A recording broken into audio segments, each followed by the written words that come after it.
Chapter 1857. The winner is about to be decided. Bai Fei scratched her head. How vexing. I haven't thought it through yet. She turned to look at Qin Chi.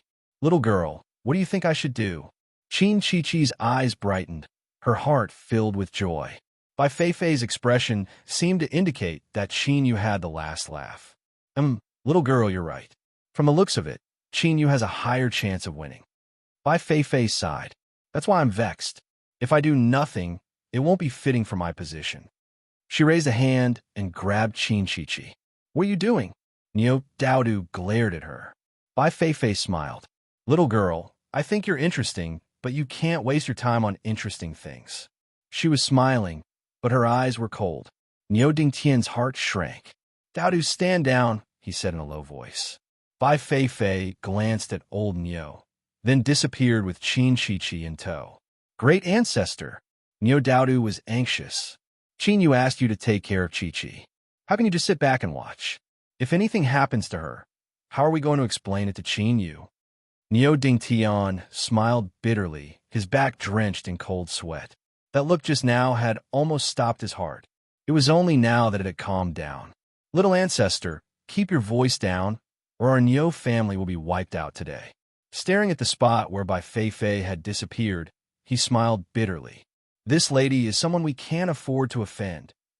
The next moment, Bai Fei stepped out from the core of the annihilation nothingness battlefield, holding Qin Chi in her hand. In an instant, she attracted everyone's attention. The ultimate ruin's eyes glowed brightly. With one look at Bai Fei, she knew the source of her power. Her gaze fell on the Lord Ruler, then swept over the expressionless Misty beside her. She understood everything. No wonder Misty had suddenly left, and she had returned empty-handed. It must have been because of the little girl in Bai Fei's hand. Interesting. The ultimate ruin smiled. Good. This is a pleasant surprise for this seat. The Lord Ruler returned a smile. There are indeed many things in this world that you and I cannot control and do not wish to see. But this is the reality, and it doesn't change according to anyone's will, including you and me. So, bottomless ruins, are you prepared to fall out with me now? The returning ruin shook his head. No, I have no such intention. His smile faded a bit.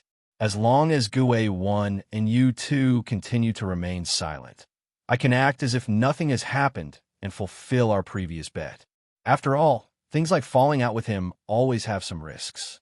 It's the same for both of us. Misty sneered, hypocrite. The sinkhole did not mind.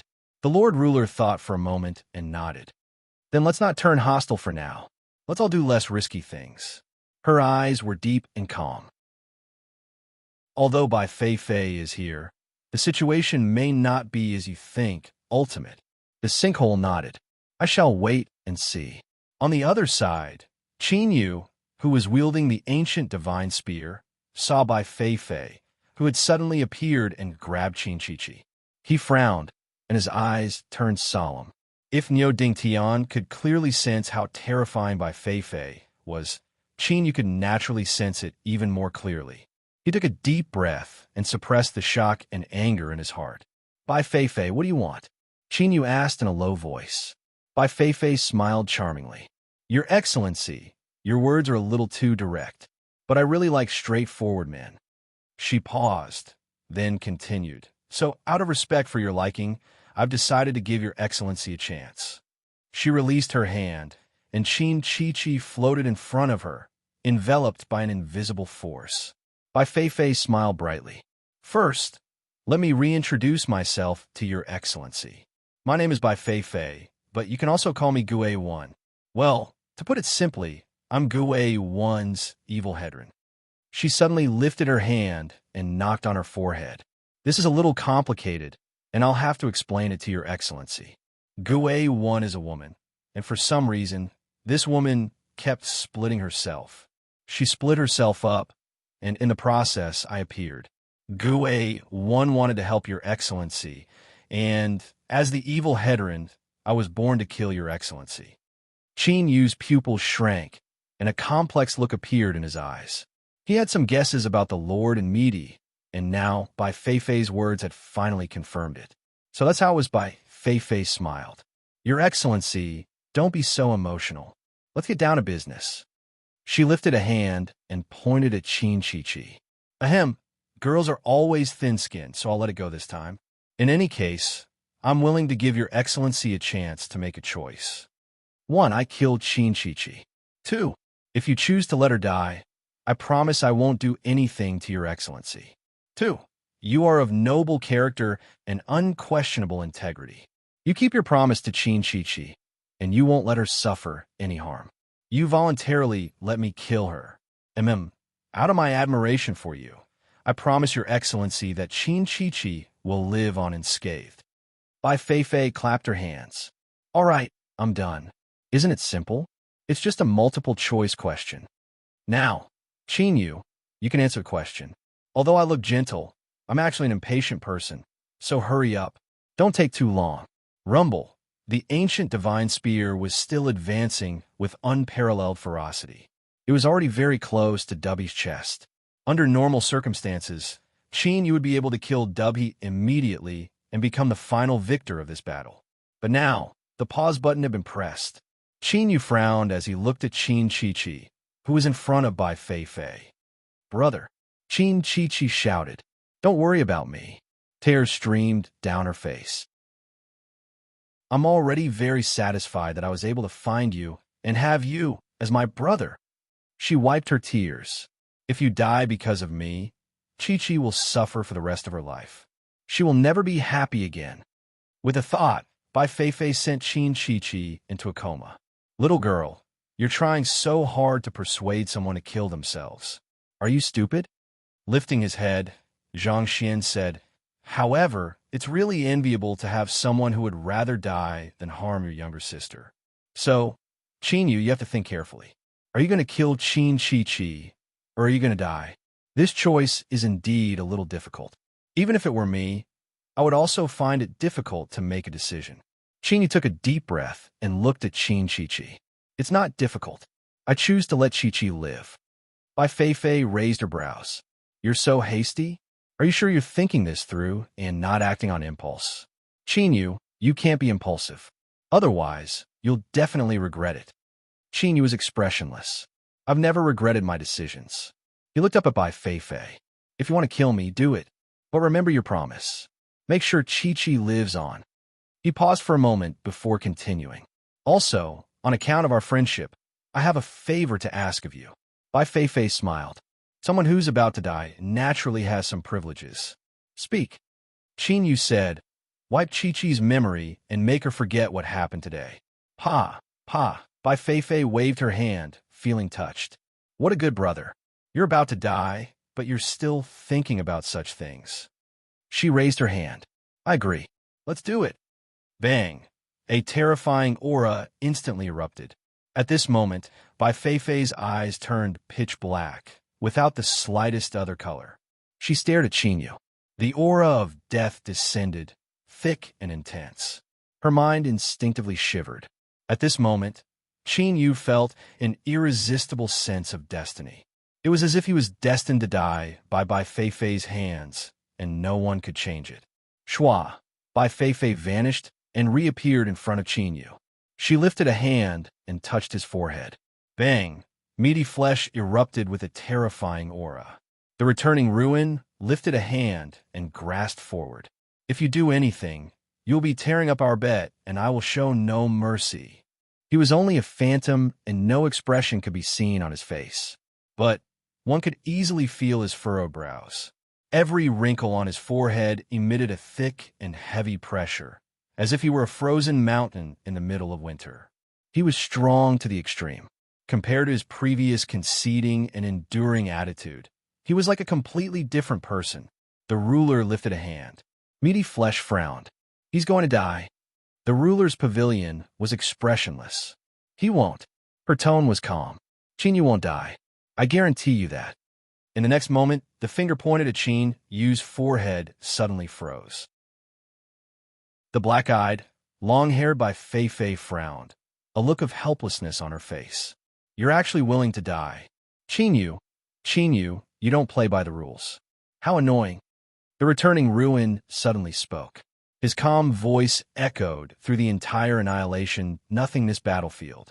By Fei Fei, since you know why you are here, then you should know that if Qin Yu doesn't die today, then the one who will die will be you.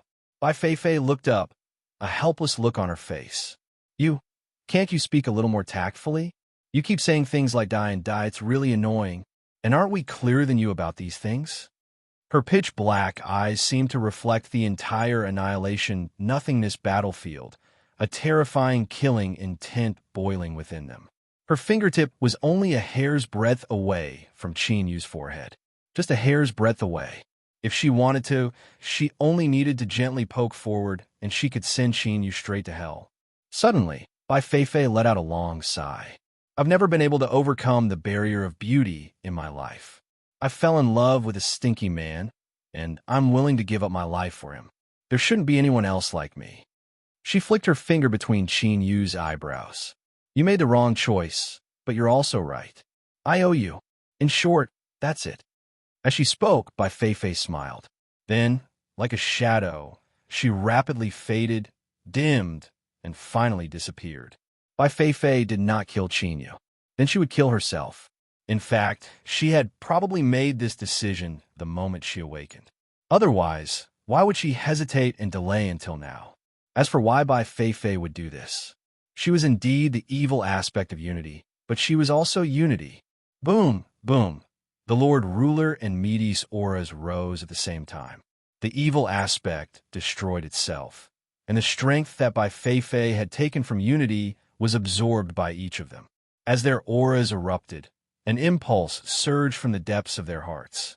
They glanced at each other and then immediately separated. The Lord Ruler and Misty didn't say anything. But in reality, there were some things that could not be ignored just because they didn't say anything or that they wouldn't happen. The returning ruin was expressionless. This is truly a regrettable matter. The calmer his tone was, the angrier he was. For the first time, the returning ruin felt regret. When Bai Fei Fei had appeared, he should have immediately turned hostile. Damn it! Bai Fei Fei was the result of the convergence of evil aspects. She would rather die than kill Qin Yu. Idiot. Yes. The Lord Ruler smiled. This is also beyond my expectations. He paused for a moment, then continued. But since Bai Fei Fei has disappeared, then this struggle should also come to an end. Misty didn't speak. She stepped forward and vanished, only to reappear in the next moment. Qin Chi floated beside her, still unconscious. Returning ruin, don't have any ideas about her. Just now, for Qin Chi, Qin Yu had actually been willing to give up his own life. She was clearly Qin Yu's lifeline. The returning ruin sucked in a deep breath. He looked at the two suns that were devouring each other. Dubby couldn't turn the tables, so this was the only chance left. Now, it all depended on whether Qin Yu would kill Dubby first, or whether Dubby's sons would finish devouring each other first. Rumble, rumble. The two blazing suns formed by the two fragments of the blazing suns roared loudly between each other, sounding like a rushing river. A terrifying swallowing strength constantly erupted, crazily plundering the other's strength. The little blue lamp found it difficult to persist. Qin Yu, kill him. A roar erupted from the depths of his heart. Grasping the ancient divine spear, Qin Yu looked up and locked onto Dubby. He roared. Bang! The shaft of the spear hummed. A tyrannical and destructive aura wildly erupted. In the vast and resplendent galaxy, stars shattered one after another and were annihilated. Because his will was crushed and shattered, blood constantly seeped out from Dubby's orifices. His eyes bulged out, and the blood vessels on the surface turned crimson. He clenched his teeth and roared, Qin Yu, you can't kill me. Vast galaxy, suppress for me. Now, every second was a race against time. A new blazing sun was in charge of the struggle. In the final moments, the survivor would harvest everything, and the loser would be beyond redemption. The returning ruin was expressionless. Faint fluctuations rose up around his phantom. Every single ripple contained an extremely terrifying energy that caused one's heart to palpitate and tremble. Beside him, although the ruler and Misty didn't say anything, The fluctuations around the returning ruin disappeared the moment they approached them.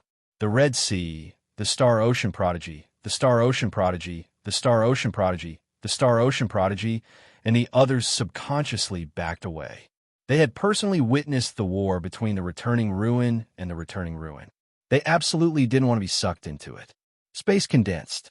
The entire annihilation, nothingness battlefield fell deathly silent.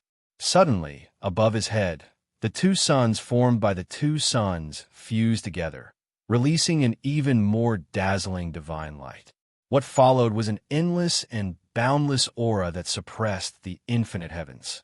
Puff! A deep sound echoed out at almost the same time. The ancient divine spear pierced through Dubhi, crushing his heart to pieces. He spat out great mouthfuls of blood, but he revealed a delighted smile. Chinyu, you've lost.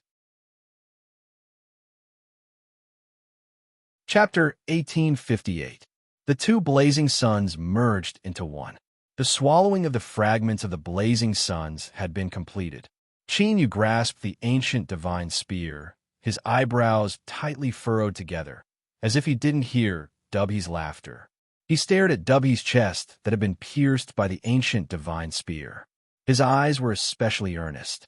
He seemed to be very interested in the scene formed by the blood and flesh being torn apart and the blood splattering everywhere. Now, the hideous flesh and blood on the exposed wounds were trembling, and as they trembled, some sort of powerful healing power was released. It ignored the destructive strength released by the ancient divine spear and was rapidly repairing the wound in Dubhi's chest. This regenerative strength was so formidable that Chinyu's knuckles couldn't help but shiver. This was the strong rejection of his flesh and blood towards something foreign. But Chinyu didn't let go.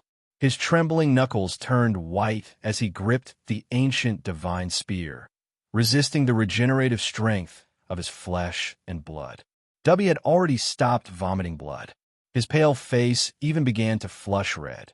It was clear he had recovered a great deal. He stared at Chinyu's silent eyes, and his laughter became much softer. But his laughter became even heavier, as if a great burden had been lifted from his shoulders. There was also an unconcealable arrogance in his eyes. It's useless. You and I both know that the victor will obtain everything. Yes, you are inconceivably strong after joining the demonic path. You were even able to fatally wound me. But in the end, I won. Why continue to persist in such a meaningless manner? To calmly accept one's own fate and perish like this is also a kind of grace. The victor could always maintain a higher attitude. For instance, Dubhi's current tone and expression. He tried his best to appear calm and indifferent, as if everything was within his expectations. But the subtle expressions on his face betrayed the joy and excitement in his heart. He should be like this, because from today onwards, the 9 blazing suns in the world would become whole once more, and Dubhi would become the new ruler of the blazing suns. No, it was more accurate to say that the moment the 2 fragments of the blazing suns fused together, he had become the ruler of the blazing suns. So what if his chest was pierced through? So what if his heart was broken into countless pieces? He was the ruler of the blazing suns. He was an undying existence. Chinyu's knuckles shook even more violently, spreading to his palm and then to his entire arm. His frown deepened, but at this moment his eyes became even brighter. He stared at Dubhi's chest with an increasingly earnest expression.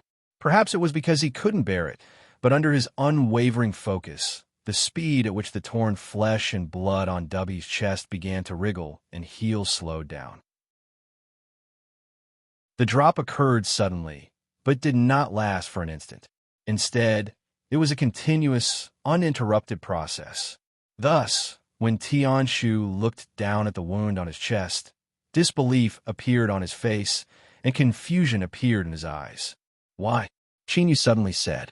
His voice was a bit hoarse, like 2 hard and rough stones rubbing against each other. "Because you're dead." The trembling, rolling, cracked flesh returned to normal at this moment. Perhaps because he had lost too much blood, there was a trace of inauspicious paleness, just like Dubhi's complexion right now. However, Because his face was filled with shock, confusion, and intense emotions, it was easy to overlook Tian Shu's pale face. Pain and weakness gushed out from his chest, spreading to his limbs and bones. Sky Pivot looked at Qin Yu across from him. His lips moved, but no sound came out. Bang! With a loud bang, Dubby's body exploded. Along with this loud bang, his soul was annihilated and dissipated. The loser was beyond redemption. Above his head, the blazing sun that had fused into one began to shake, as if it couldn't accept what had just happened. It had clearly succeeded in swallowing the other fragment, but its host had been killed by someone. Hum! Hum! A chaotic and unstable aura erupted from the blazing sun, setting off massive waves in the battlefield of annihilation. It was far greater than the battle between Qin Yu and Dubhe. The reason was simple, because at this moment, the blazing sun had returned to its complete form. The eruption of its strength was equal to the eruption of a blazing sun. But what was regrettable was that there weren't many spectators for such an astonishing scene. Or perhaps, the few spectators in the world were all focused on something else. They simply didn't have the mind to pay attention to what was happening to Qin Yu. Because a great battle was about to begin. The Returning One and the Returning One, these two existences that truly stood at the peak of the world, the only two existences in the world, were now facing off against each other. Even though neither of them spoke, and neither of them released any terrifying aura, Lin Feng was still able to sense it. But at this time, the silence between them, as well as the stifling pressure that made it difficult to breathe, were all unconcealed. It was a sign that a terrifying battle was about to arrive. The 8 blazing suns drew back. Facing this battle, no matter what attitude they had, they rationally chose to remain silent and watch. The blazing suns were indeed existences that illuminated the world. Each one of them was nearly invincible. But the more they were like this, the more they understood the disparity between them and the Returning One and the Returning One. Meaty stepped forward. If you want to fight, then let's fight. Her face was expressionless, and her eyes were even colder than before. As she stared at the Returning One, it seemed as if all things within her were being destroyed. The Lord Ruler said, "Don't be in such a hurry. We cannot attack first. After all, whoever broke the bet will have to pay a price." Across from him, the Returning One was silent. It only frowned, as if it didn't know what excuse it would use to complete the matter of falling out. In the core of the Annihilation Realm's void battlefield, the blazing sun's unstable aura gradually stabilized after reaching a certain level. Then, it gave off a feeling that it would soon settle down. This was a matter of course. Once 2 blazing suns became one, they wouldn't break apart so easily. Moreover, this blazing sun now had a master. If Qin Yu didn't agree, then no matter how much it made a fuss, it would still have to lower its head in the end. The Returning One took a deep breath and slowly exhaled. He looked deeply at the Lord Ruler and Meaty across from him, and then turned to leave. Shua, the phantom vanished like this. A calm voice spread out. "I am a man of my word. Since the bet has failed, from this day forth, Qin Yu is the new blazing sun." Red Sea frowned. A gloomy light flashed in her eyes. For the Returning One to leave so decisively was beyond her expectations. But since the Returning One had chosen to back down, she certainly didn't have the qualifications to try anything else. "Your Excellency, Returning One, farewell." In the Annihilation Realm's void battlefield, the great sun projection that represented Red Sea vanished from sight. The starry sea blazing sun was incomparably weak. "Two sirs, I will take my leave." He vanished. In the starry sea, countless stars had shattered and his absolute domain had been trampled upon. He had suffered heavy wounds and needed to go into seclusion to cultivate as soon as possible. No matter what, since Qin Yu had become the new blazing sun, he would have to pay the price for his previous actions. The starry sea blazing sun didn't regret his actions. Of course, this was also because regret was meaningless. What was done was done. The past couldn't be erased, or perhaps, even if time flowed backwards, he would still make the same choice. The blazing suns bowed and left. Soon, The Annihilation Realm's void battlefield fell into absolute silence. All that was left was the Lord Ruler and Misty. Their gazes collided in midair. The Lord Ruler spoke first. She curled her lips and said, "This returning one fellow is far too sinister. He is gambling that the two of us won't be able to resist killing each other." "That's right." Misty nodded, her eyes calm. "But I must admit that although the returning one is a bit sinister, his calculations aren't wrong. Between the two of us, there must be a result." The Lord Ruler nodded, agreeing with these words. "How about we wait a little longer?" This was her suggestion. Misty hesitated for a moment. "All right, then we'll wait a little longer." The Lord Ruler glanced at Chinyu and then turned to leave. "The two of you are more familiar with each other, so I'll leave him to you to take care of. I'm going back to take a nap first." After speaking, he left. Misty stared at the place where the Lord Ruler left. She quietly watched for a moment. Her face was expressionless, and it was unknown what she was thinking.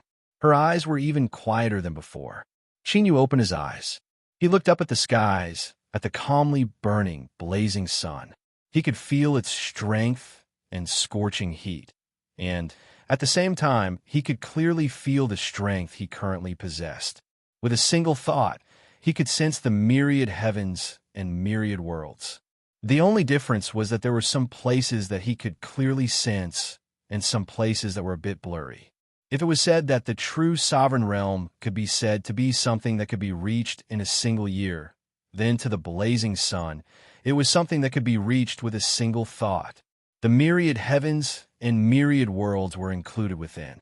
This was an indescribable strength that he was well aware of. It was like lifting a hand, and plucking the sun and moon was as simple as eating and drinking.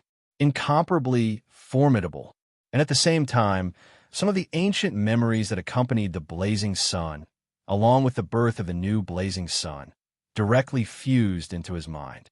Chinyu couldn't help but furrow his eyebrows as he withstood the faint stabbing pain. There were far too many memories. Countless images flashed through his mind, making Chinyu feel as if he were in a dream. It was as if he had personally experienced all of this before, and it was only now that he recalled it. After a long time, the stabbing pain in his mind vanished. Chinyu took a deep breath and looked at Misty walking towards him. A complex light appeared in his eyes before he composed himself. "Should I call you Misty or Return to One?" "I prefer the first name, even though I am Return to One." Misty had a calm expression. Looking at Chinyu in front of her, she couldn't help but smile. It wasn't too large, and it wasn't too obvious, but it was enough to show her mood. Chinyu nodded. "Misty, I'll have to trouble you to look after Chi-Chi for a bit longer." He looked up at the great sun above his head. Little blue lamp. The great sun hummed and trembled. It instantly vanished. When it reappeared, it was in Chinyu's hand, and at this time, its appearance was that of a palace lantern that emitted a deep blue light. It was the size of a thumb and exuded an ancient aura. "Chinyu, congratulations. I also have to congratulate you. After all, if I had been any slower, you would have been swallowed up." "Then I should congratulate you too."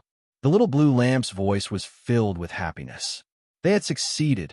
At this moment, the little blue lamp's consciousness flew far away. It thought back to a long, long time ago, to a dark night when it first met Chinyu. At that time, a youth who had an old illness and didn't have much longer to live, on the verge of death, had grabbed onto that deep blue light. Thus, there had been all sorts of storms and all sorts of ups and downs.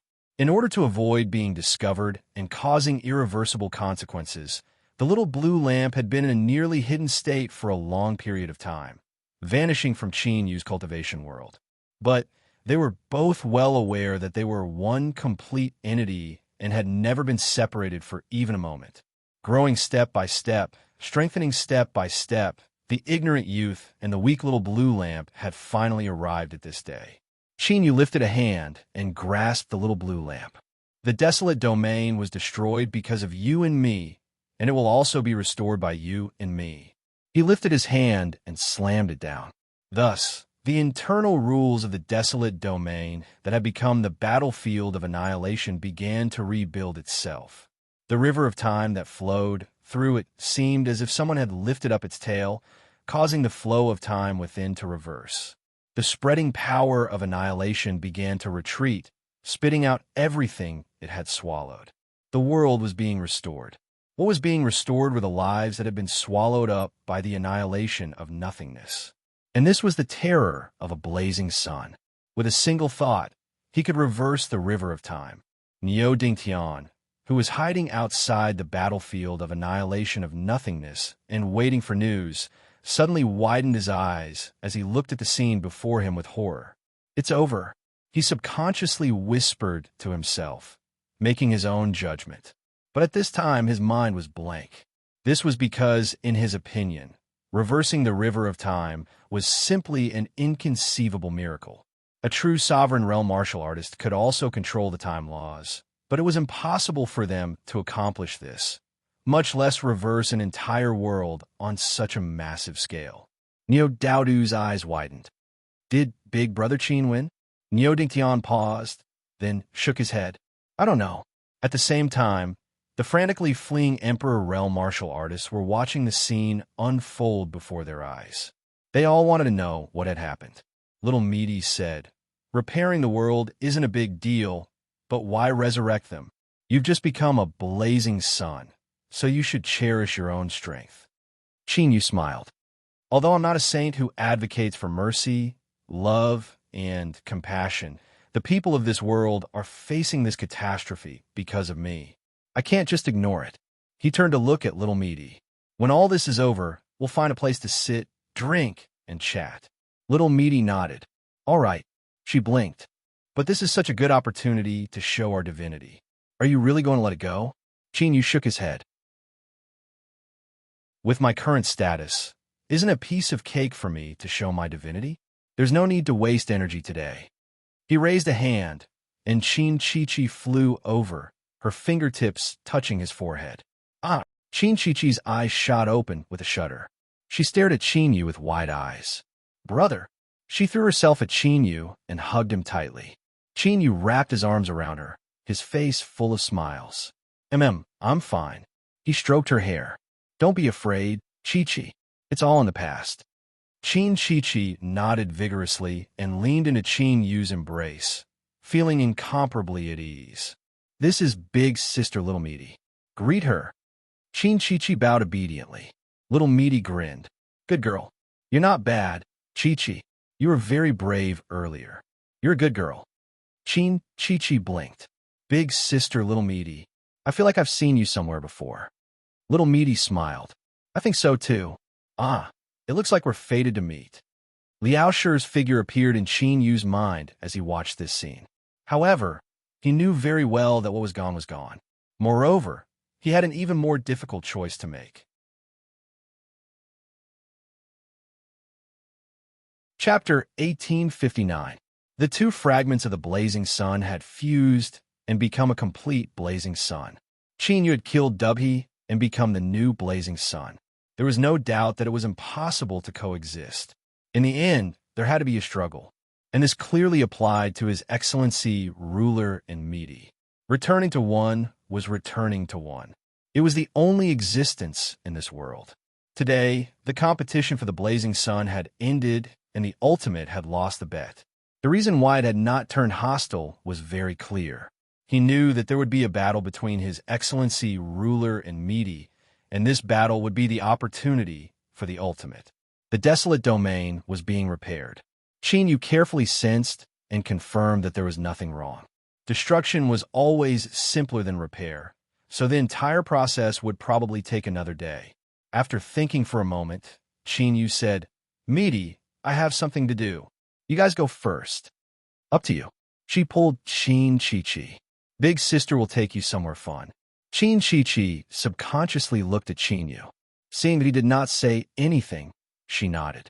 Meaty reached out and pinched Qin Chi's little face. Little girl, you just said that you were familiar with Big Sister. We are your big brother's best friends. Qin Chi was slightly embarrassed. Swish, the two disappeared. Qin Yu took a deep breath and raised his hand to rub his eyebrows. His face was tired because he did not know what to do next and what position he should take. Forget it. After all, there were some things that he had to face in the end, and it was not something he could control. Swish! Chinyu took a step forward. The next moment, his figure appeared in front of Niu Dingtian. Chinyu! Startled, Niu Dingtian subconsciously exclaimed. Then his eyes widened in shock. Since it was Chinyu who had appeared in front of him, there was no doubt that the outcome of this terrifying battle was very clear. He had won. Although Niu Dingtian didn't know what this result meant for the time being, it didn't stop him from feeling the unfathomable aura from Chinyu. Like an abyss, like a vast land, like a vast sea of stars. Niu Dingtian did not know how strong Chinyu was now, but at least it was a realm that he could not reach. Big Brother Qin. Niu Daodu rushed over anxiously. Chi-Chi was taken away by a woman called by Fei Fei. Have you seen her? Apart from the anxiety, there is also unconcealable apprehension, guilt, and self-blame. I'm sorry, we didn't protect Chi-Chi well. As she spoke, her tears began to fall. Chinyu smiled. Dodo, don't cry. Chi-Chi is fine. I've already found her. At the thought of Bai Fei Fei, a flicker of emotion flashed across his eyes. Niu Daodu was overjoyed. Really? That's great. I was still worried about her. She hugged Chinyu's arm and jumped up and down. Niu Dingtian coughed lightly and saluted respectfully. Your Excellency Chinyu, please forgive me for my failure. At this moment, his heart was perturbed. The current Chinyu was different from before. If the battle between Chinyu and Qin Huang in Xianyang City was said to be terrifying, then the current Chinyu was different from before. But now, it was beyond the realm of perception. Without a doubt, he had become even more powerful. Chinyu said, Don't worry, Senior Niu. The Niu family helped me take care of Chi-Chi, and I will remember that. I came here today to tell you about Chi-Chi's whereabouts. I have other matters to attend to, so I won't stay here for long.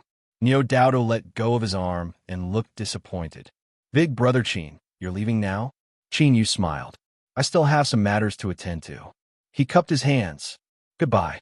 Swish. He disappeared immediately. Niu Dingtian let out a long breath. His forehead was covered with fine beads of sweat, and he couldn't help but raise his hand to wipe it away. He suddenly felt that he couldn't understand this world anymore. The previous Bai Fei Fei had suddenly changed into a different person, and today, Chinyu was the same. However, the feeling that Chinyu gave him was even more terrifying than Bai Fei Fei. It was as if he could decide the life and death of everyone with just a thought. Hiss! Suddenly, Niu Dingtian gasped and came to a sudden realization. Since Chinyu had won this terrifying battle, then the world that was being restored in front of him, and those living beings who had come back to life, was it because of someone? Another great Qin. Xianyang. Swish! Chinyu directly arrived. Emperor Qin, an imperial preceptor, Chun, she knelt to the ground, respectfully bowing. Greetings, my lord. Chinyu nodded. From today onwards, there will only be one great Qin in this world. As his voice fell, the final barrier between the two great Qin kingdoms completely disappeared. Space shook and the Joss Flame Spirit Chinyu appeared. He respectfully bowed. Greetings, blazing sun-bearer. His background was enough for him to know just what had happened. Chinyu had succeeded.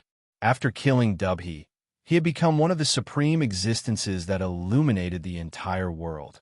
And because of this, Chinyu had obtained endless benefits. For instance, after becoming in Joss Flame Spirit, he had abandoned his mortal body and now possessed a physical body. His cultivation had risen several times over. Master, my dearest master, you've come. The chicken overlord flapped its wings, completely disregarding the face of the phoenix as it threw itself at Chinyu. Now, it was certain that Chinyu had become one of the thickest thighs in the world. As long as it held onto this thigh, it would be able to enjoy endless riches and glory in the future. And most importantly, no one would dare to provoke him in the least. Chinyu kicked it away. Hurry up and screw off. He laughed and scolded. In his life of cultivation, besides the little blue lamp, this chicken overlord was likely the one that had accompanied him the longest. Although it had never been of much use, The existence of this idiot itself was a mark of his memories of his past years of cultivation. This made Chinyu remember that he was Chinyu. He wouldn't lose himself in the memories that gushed out from his mind and eventually forget himself. And this was the most important reason why Chinyu had come. As for the great Qin, in the current desolate domain, even if Chinyu didn't do anything, no one would dare to act recklessly. Thinking for a moment, Chinyu grasped his hand. The chicken overlord rapidly shrank until it was the size of a bird. He placed it on his shoulder. I still have matters to attend to. Take care. Shua. He turned and left. Emperor Qin's eyes widened. You're going to leave like this? There is only one great Qin in this world. But who did the authority of great Qin belong to? He had a guess in his heart, but he also found it hard to believe. The imperial scholar said, Your Majesty, your current boundary is beyond what you and I can imagine. The great Qin is your great Qin. This is how it is today, and it will not change in the future. A faint smile appeared on his face. Honorable Master, I'm afraid that even you didn't expect today's outcome. Master, where are we going? The chicken overlord cautiously asked. It grabbed onto Chinyu's shoulder, its body like a stone, not daring to move. This was because it's such a close distance. Chinyu's current aura was far too terrifying. It was so terrifying that with every breath it took, it couldn't help but feel as if it would choke to death. The air that flowed through its nose and mouth would choke it to death. Chinyu said to the Goliath race. Since he was the Goliath sovereign, he had to give them an explanation. A floating island floated beneath the starry skies. Looking up, one could clearly see countless shining stars, quietly releasing their light. Chin-Chi-Chi's face was filled with shock. This was because these stars gave off a feeling that as long as she stretched out her hand, she could pluck them into her palm. Beautiful, right? Meaty smiled. This place can be considered my temporary palace. I haven't been here for many years. She pointed. Do you see that? It's that star. Your big brother is right there. As she spoke, a trace of emotion appeared on her face. Soon, it faded away. Chin-Chi-Chi didn't notice. She looked away. What is my big brother doing? It's been so long, and he still hasn't come. Meaty's lips curved up. Don't worry, he can find this place. As for why he hasn't come, it's probably because he hasn't thought about it yet. Chin-Chi-Chi had a puzzled expression. What is Big Sister Meaty talking about? Meaty waved her hand. It's nothing. Children shouldn't ask about matters between adults. She smiled and rubbed Chin-Chi-Chi's head. Do you like this place, Chi-Chi? Chin-Chi-Chi nodded. I like it. It's just too beautiful. It's good that you like it. From today onwards, this place is yours. Meaty snapped her fingers. Countless starlights sprinkled down, instantly gathering at her fingertips and turning into a small ball of light. With a flick of her fingers, the ball of light sank into the space between Chin-Chi-Chi's eyebrows. She let out an ah, and immediately looked flustered. Big Sister Meaty, no.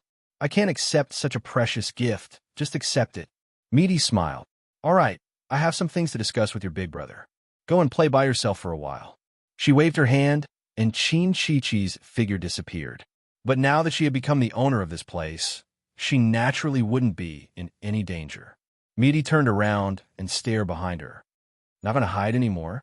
The space shook, and Chinyu walked out. He smiled bitterly. Chi-Chi can't accept such a precious thing. Meaty rolled her eyes. You have the final say in my things? She waved her hand and interrupted Chinyu. Or are you saying that you're not going to choose me, so you're too embarrassed to take my things? Chinyu fell silent. Meaty laughed coldly. You heartless fellow. How much have I helped you all these years? How can you not choose me? Chinyu took a deep breath. Meaty, you know that's not what I think. Why do you have to say that on purpose? I don't know what you think. Meaty rolled her eyes. All right, let's eat and drink before we talk. The ground suddenly broke apart, and a tender green sapling drilled out. It grew at an astonishing speed, instantly turning into two large trees. The branches automatically wove together, turning into a treehouse. Meaty turned and walked up the steps. What are you standing around for? Come up. She plucked two wine fruits and tossed one to Chinyu. She poked a hole in Meaty's mouth and drank it all in a single gulp. She tossed it aside and plucked another one. Chinyu frowned, but before he could speak, he was interrupted. Don't talk. Drink with me first. Okay, Chinyu said in a low voice. The Rootman chef moved quickly, but today, the two of them were only focused on getting drunk. By the time the table was filled with dishes, the ground was already covered with fruit shells. She intentionally didn't use her cultivation. Meaty's eyes were slightly lax, and her face flushed red. Chinyu, how much of your memories have you recovered? Chinyu sat down on a deck chair and drank a mouthful of wine. A lot, but it's not complete. There are many fragmented places. Meaty waved her hand. If you don't know, then ask. By today, you have the qualifications to know everything.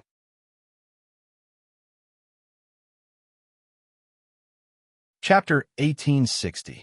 Hearing these words, Chinyu knew that the fog that had shrouded his mind and prevented him from seeing the world was finally about to disperse.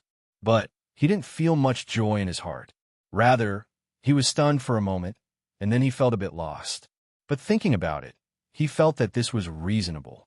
He had desperately cultivated and risen, and after experiencing 2 life and death battles, he had become the new blazing sun.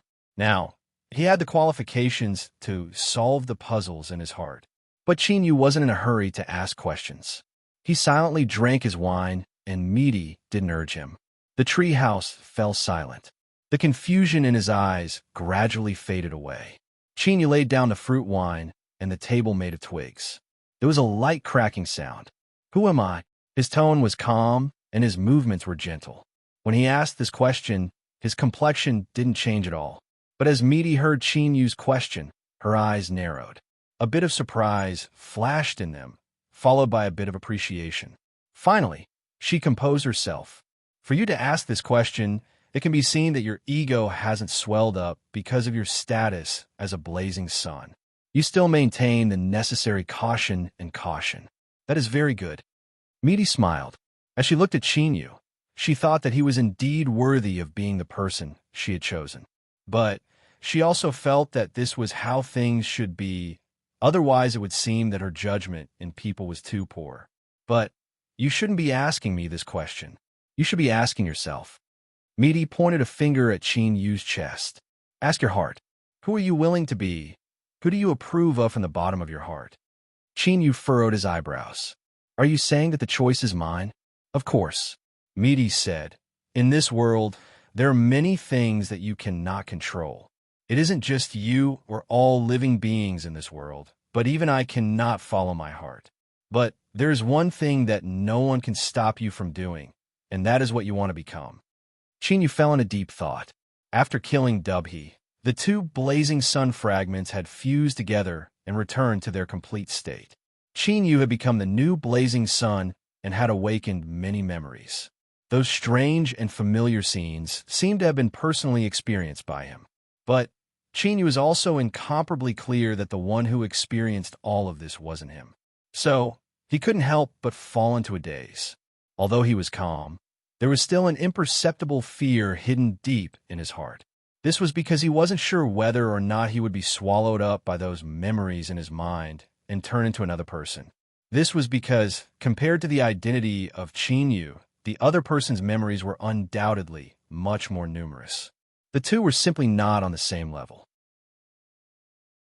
Now that little Meaty had given him an answer, his fear gradually dissipated, allowing him to calmly look at the memories in his mind. Of course, there was another reason why Chinyu was able to come to this conclusion. Even now, the memories in his mind were still very stable, without any abnormalities. After a long period of silence, Chinyu took a deep breath. He looked up and smiled. I would rather be Chinyu, because I am me, not anyone else. This was his choice. And when Chinyu made his choice, those memories still existed in his mind. But there was an additional estrangement, as if an invisible barrier had been erected. Little Meaty nodded. This is your right. She raised the wine fruit. Come, let's toast to your new life. Chinyu drained the cup in one gulp. The simple conversation between the two, just now, Chinyu's simple silence, and then his choice, everything seemed simple and didn't take too much time. But the truth was that this was Qin Yu's new life. This was because if he had made another choice, he would have become another person. Even if the memories were the same, it would have represented a different ownership in Mark. And while this difference didn't seem to make any difference, the truth was that there was a great difference. For instance, the Lord Ruler's attitude towards little Meaty. They helped Qin Yu, but they weren't helping Qin Yu.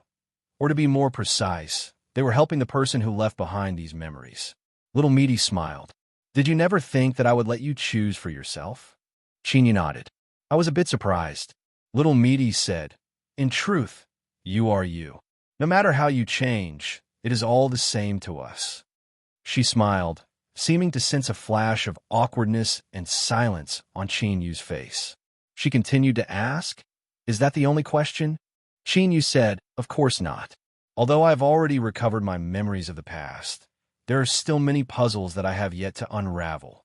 For example, the relationship between you and the endless ruin. Now, I already know that the destruction of the blazing sun back then was caused by the sinkhole's secret scheme. However, with his status, there's no need for him to do so. Little Meaty leaned back, and the branches automatically tightened, allowing the reclining chair to appear at the most comfortable angle and support her body. Actually, no matter how complicated the relationship is, it can still be discerned from the names. For example, the bottomless and me. She tapped her fingers lightly and pondered for a moment before saying, for example, the ultimate ruin means returning to silence and turning into nothingness. He represented the destruction of heaven and earth, the embodiment of the end of all living things. My other name is Return to One. You can understand it as all things return to one, or you can understand it as all things in the world come from one. Pointing at herself, Meaty blinked. Can you tell? I am the one from which all things originate. Before asking, Qin Yu had already guessed that returning void and returning to were existences that stood above the 9 blazing suns, so their status must be extremely lofty. But when he heard Meaty's answer, he still felt his heart race. The origin of heaven and earth, a world of nirvana. Qin Yu slowly nodded, indicating for her to continue. Meaty smiled. In truth, there isn't much to say. The rough explanation is that all things in the world, since there is birth, there is also nirvana. It is similar to the relationship between life and death, existence and death. It is a relative existence that cannot be changed. So, with my existence, there will also be the endless ruin. Under normal circumstances, we can peacefully coexist, because between birth and death is an incomparably long period of existence. But existence will eventually come to an end. That means that the world needs to be destroyed and then reborn, similar to a samsara process. But once the world is reborn, a new return to one and the endless ruin will be born. The endless ruin is not willing to accept this. Thus, everything that happened afterwards occurred. Qin Yu furrowed his eyebrows. He felt that there was a great deal of information contained within these words, leaving him confused for a moment. But in the end, he wasn't a foolish person. He soon found the most crucial part. He looked up at Meaty and said, you are saying that the reason the endless ruin arranged for the destruction of the blazing suns was because he was unwilling to accept it? In other words, Meaty smiled. That's right. You are the key to the world entering samsara and reopening a new era. This can also answer your previous question. Why is it that I can accept you no matter who you are? Because what I need is that special characteristic of yours. As for who you choose to be in the end, that is your own matter. I will not interfere. Why? Qin Yu frowned, a puzzled look on his face. There were 9 blazing suns between the heavens and earth. They hung high in the sea of stars, illuminating the entire world and sprinkling light upon all living beings. Why was it him? Meaty shook her head. I do not have an answer to this question of yours. Perhaps this is where the mysteries of the Creator lie. In short, it is you. Whether it is me or the endless ruin, both of us have confirmed this over and over again. Otherwise, the endless ruin wouldn't have expended so much effort to destroy a blazing sun and make a bet with me that they had already lost. Chinyu let out a long breath. Since you don't know the answer, it seems there really is no answer. But I am still curious. I hope that the truth will come to light in the future. He looked at Meaty. I have roughly guessed the contents of the bet. If that's the case, then there is no reason for the endless ruin to let me go. Meaty snapped her fingers. Perhaps it was because she had drunk too much wine, and also because she deliberately didn't use her cultivation to resist it. But her eyes were a bit vacant, and she revealed a bit of drunkenness. Her ruddy and fair face revealed a faint smile. You are smart. The endless ruin certainly won't give up. So, don't look at how you have become a blazing sun that stands at the peak of all creation. The truth is that there is still a great hidden danger that will erupt at any time and blow you to pieces. She shook her head and looked at Chinyu. Hee, how tragic, how tragic. Chinyu furrowed his eyebrows. I think that since it wasn't easy for you to win this bet, and both of us have put in so much effort, you shouldn't just watch on helplessly as the endless ruin kills me. That's right, how smart. Meaty snapped her fingers again. She tilted her head back and gulped down several mouthfuls of wine. But the problem is that I am Meaty right now, and I am not returning one. If I were to face the endless ruin, I wouldn't have any chances of winning. In other words, even protecting myself is a problem. Even if I wanted to protect you, I wouldn't be able to.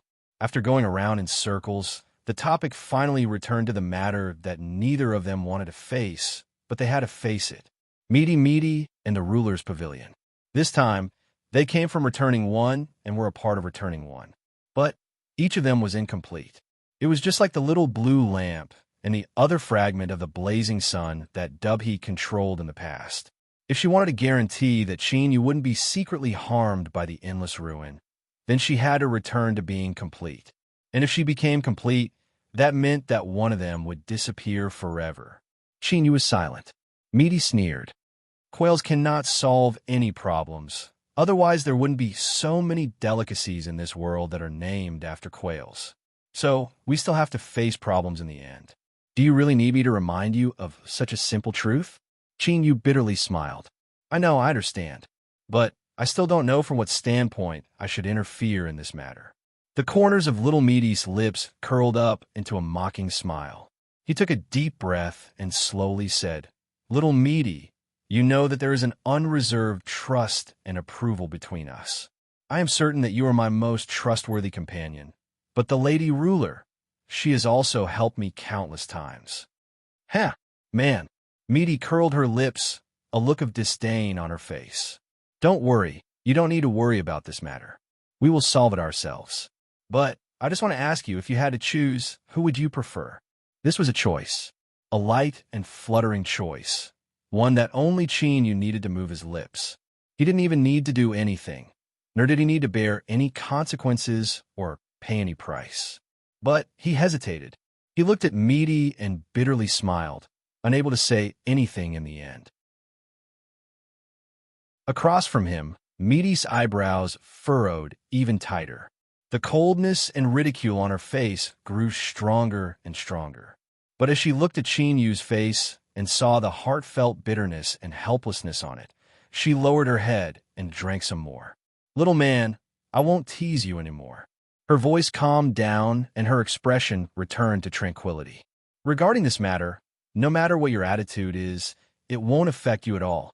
After a brief pause, little Meaty continued to say, In fact, if you respond to this, then whether you choose me or her, I will be deeply disappointed. After all, you will no longer be the Chinyu that I am familiar with. Although Meaty appeared calm and relaxed, Chinyu couldn't help but feel a bit of guilt deep in his eyes. But this guilt didn't last for too long.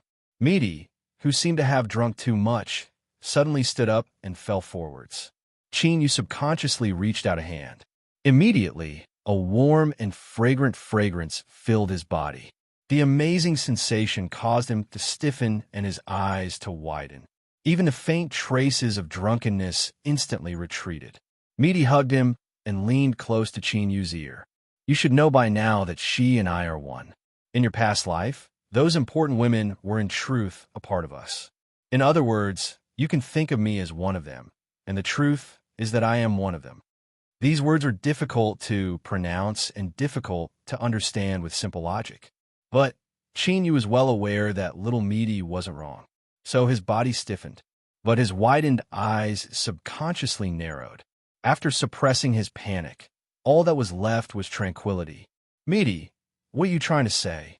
Meaty looked up, bitterness in her eyes. Can't you understand a beautiful woman who has been lonely for so many years? Chin Yu shook his head. I can't. He held onto Meaty's shoulder and pushed her away from his chest. As the soft and tender feeling disappeared, he couldn't help but feel a bit disappointed. But he immediately suppressed it. Although I don't know what game you're playing, you should know that I am not someone who is controlled by my lower body. On the contrary, I have a question that I haven't had time to ask yet. Will they be able to come back? In truth, this was a question that Chin Yu was most concerned about. They were one about this matter. Chin Yu had spent a long time thinking about it. He had already come to accept it and acknowledge it. But this didn't mean that just because Chin Yu accepted it meant he could forget about them. Meaty rolled her eyes at Chin Yu. How boring. Chin Yu, you brat. Can't you just cooperate with me a little? A calm voice suddenly sounded out. If he was willing to cooperate with you, or if he didn't hesitate to hug you and fall down, then he wouldn't be Chin Yu. At some unknown time, the ruler had appeared at the edge of the treehouse. She looked off into the distance, as if she hadn't noticed the intimacy between Chin Yu and Meaty. But, without a doubt, she had seen everything.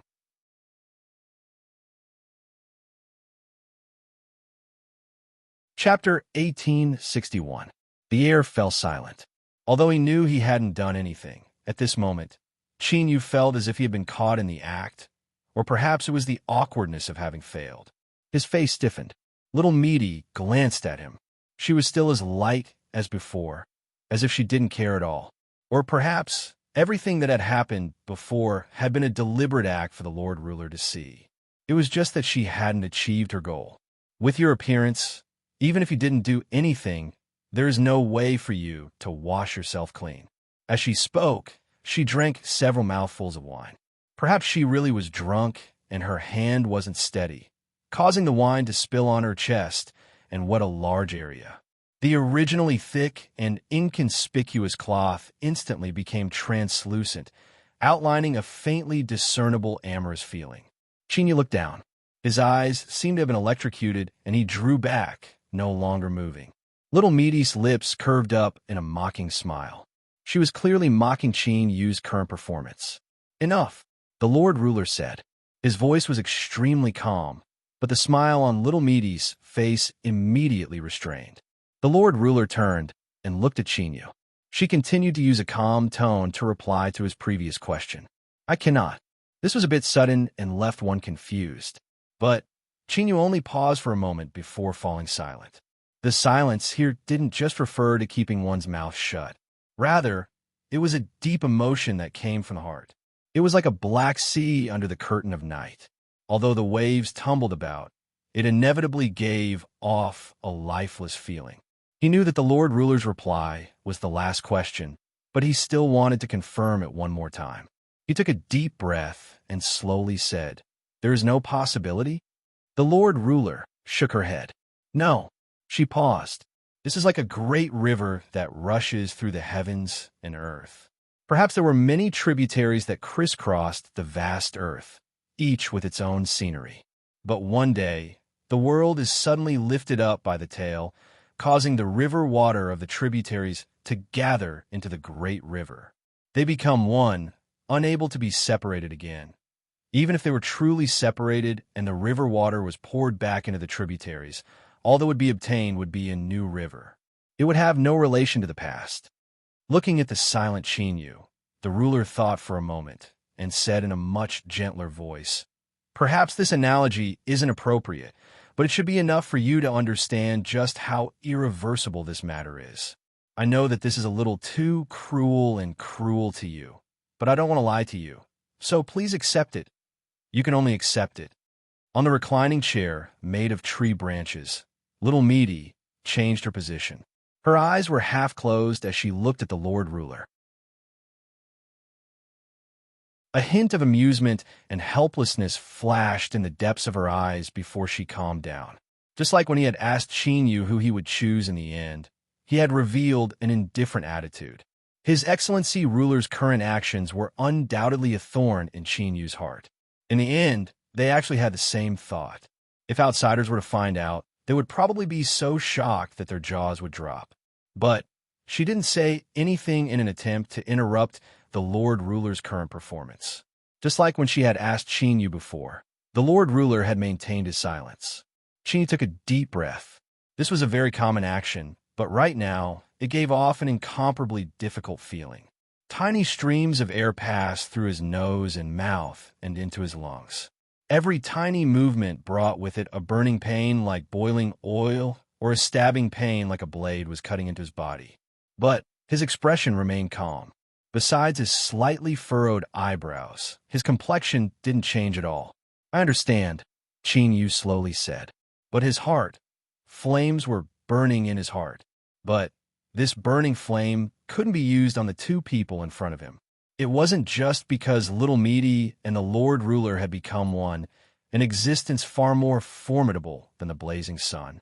But it was also because Yu knew that the reason this situation had occurred was because they were trying to save him. After all, a person had to have a conscience and a sense of propriety. But the flames in Yu's chest continued to burn. Because he was suppressing them, they didn't weaken at all. Instead, as time passed, they became increasingly strong. Incomparably blazing red tongues of fire gushed out from his head, turning him into an angry and tyrannical demon god of destruction. "I'm sorry, but I suddenly remembered that there are still some matters I have to deal with. I'll be leaving first." Yu paused. Chi still needs help for the time being. Take care of her for me. Schwa. His figure vanished from sight. On the reclining chair, Little Meaty opened her eyes. The drunkenness on her face dissipated, and all that was left over was the light that surged in her eyes. She looked at the Lord Ruler and curled her lips. Would anyone really fight for something like seeking death? The Lord Ruler smiled in response. "I originally thought that no one would fight for him, but the facts are right in front of us." "Humph! Don't laugh. You have indeed stabbed little Yu with a heavy knife. Although that is the truth, you can always put it in a more tactful way." Little Meaty frowned and sneered, dissatisfaction in her eyes. The Lord Ruler's expression remained calm. "Is there any use in being tactful? You and I both understand Yu's character. As long as you say a few words, he will be able to guess the truth. Why waste so much time and effort on this?" She looked up at the sea of stars above her head. "I'll leave Chi in your care. I'm going to keep an eye on Endless Ruin. If he doesn't play his cards according to the rules, wouldn't that be troublesome?" She turned and left. Little Meaty fell silent. She looked in the direction that the Lord Ruler left, her eyes gradually calming down. The world was vast and boundless, vast and boundless. The Sea of Stars wasn't just a single place. Little Meaty's palace could be summed up as a sea of stars. But in truth, the true Sea of Stars was even more vast and boundless.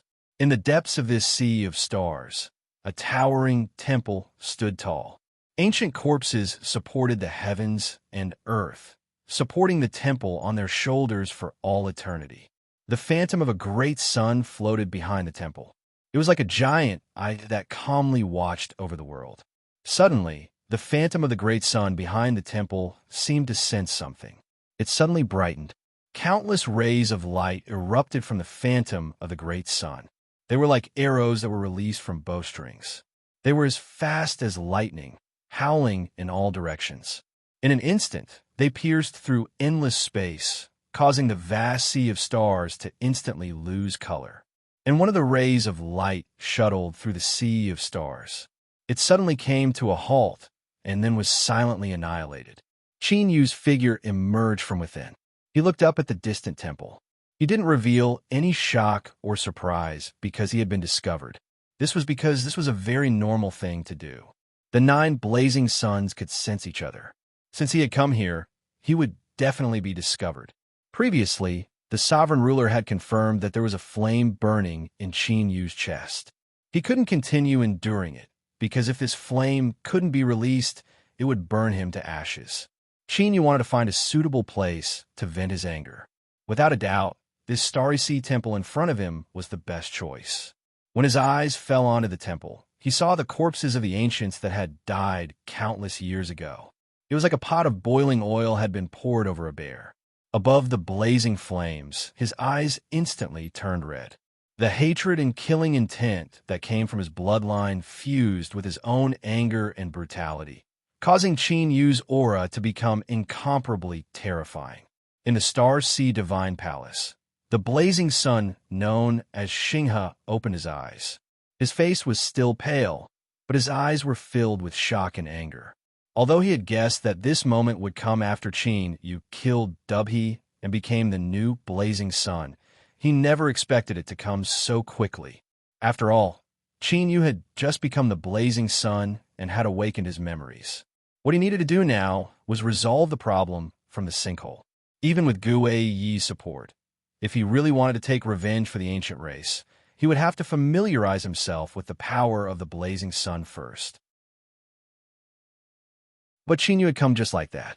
As Xinghe sensed the tyrannical aura outside the divine palace, he took a deep breath.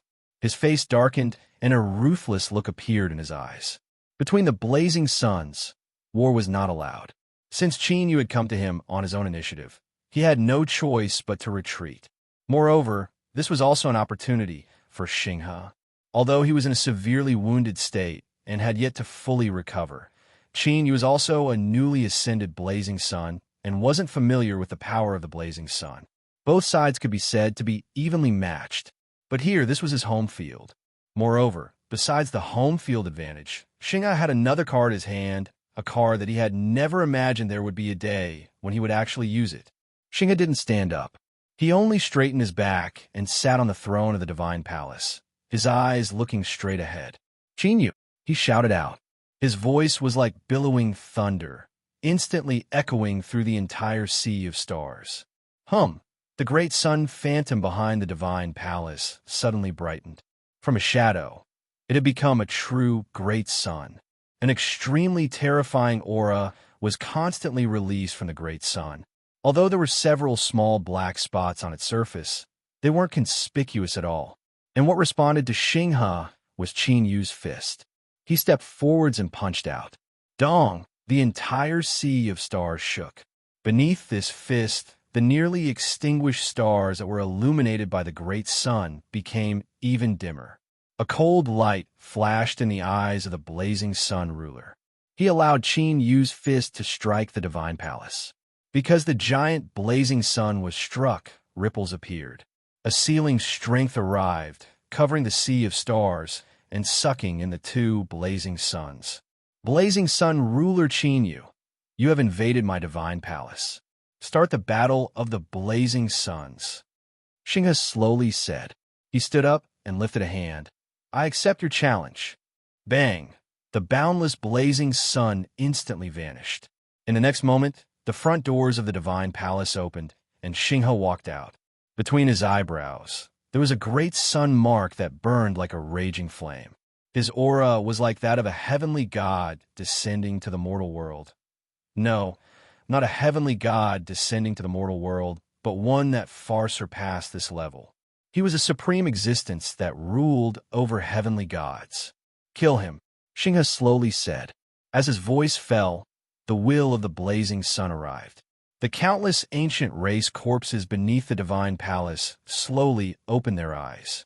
Within them was a pitch-black darkness, like an endless abyss. Bang! A giant of the ancient race took a step forward. Roar! Facing Qin Yu, it released a tyrannical roar. And behind this ancient race giant were towering figures that supported the heavens. Their eyes were like abysses, and their bodies were wrapped in the aura of death.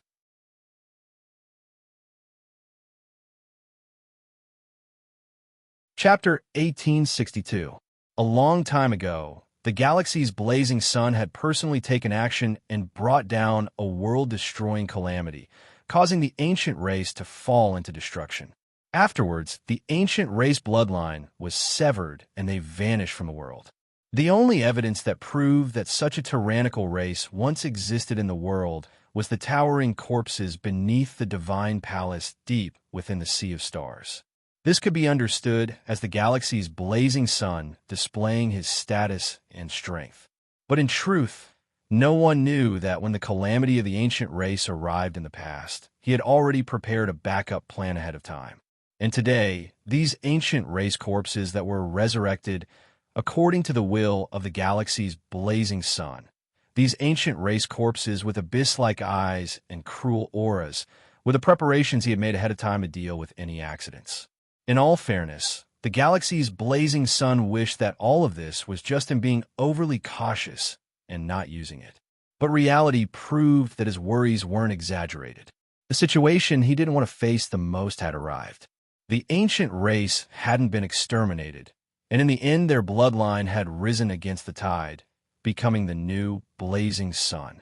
Then, he would have to welcome a backlash.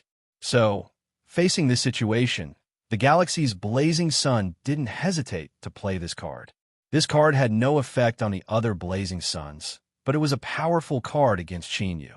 This was because the ancient race bloodline was one with him. If Chinyu destroyed them, that would be the same as destroying himself. Deep within the sea of stars, when Chinyu and the galaxy's aura erupted, the other blazing suns instantly sensed it and looked over. In the world of magma, the Red Sea's blazing sun had an icy cold expression.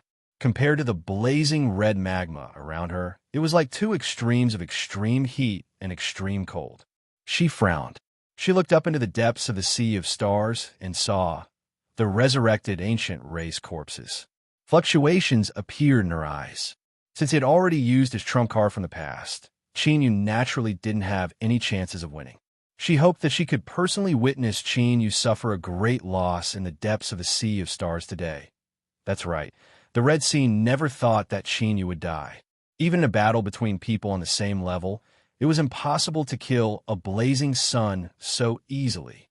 But as long as Chinyu was severely wounded and fell into a weakened state, the Red Sea wouldn't mind starting a second battle of the blazing suns. In fact, even though Chinyu hadn't slaughtered her way into the magma today, her situation was the same as that of the galaxy. From the very start, they had both stood on opposite sides of Chinyu. There was no longer any possibility of reconciliation between them. Only when one side perished could the hatred between them end.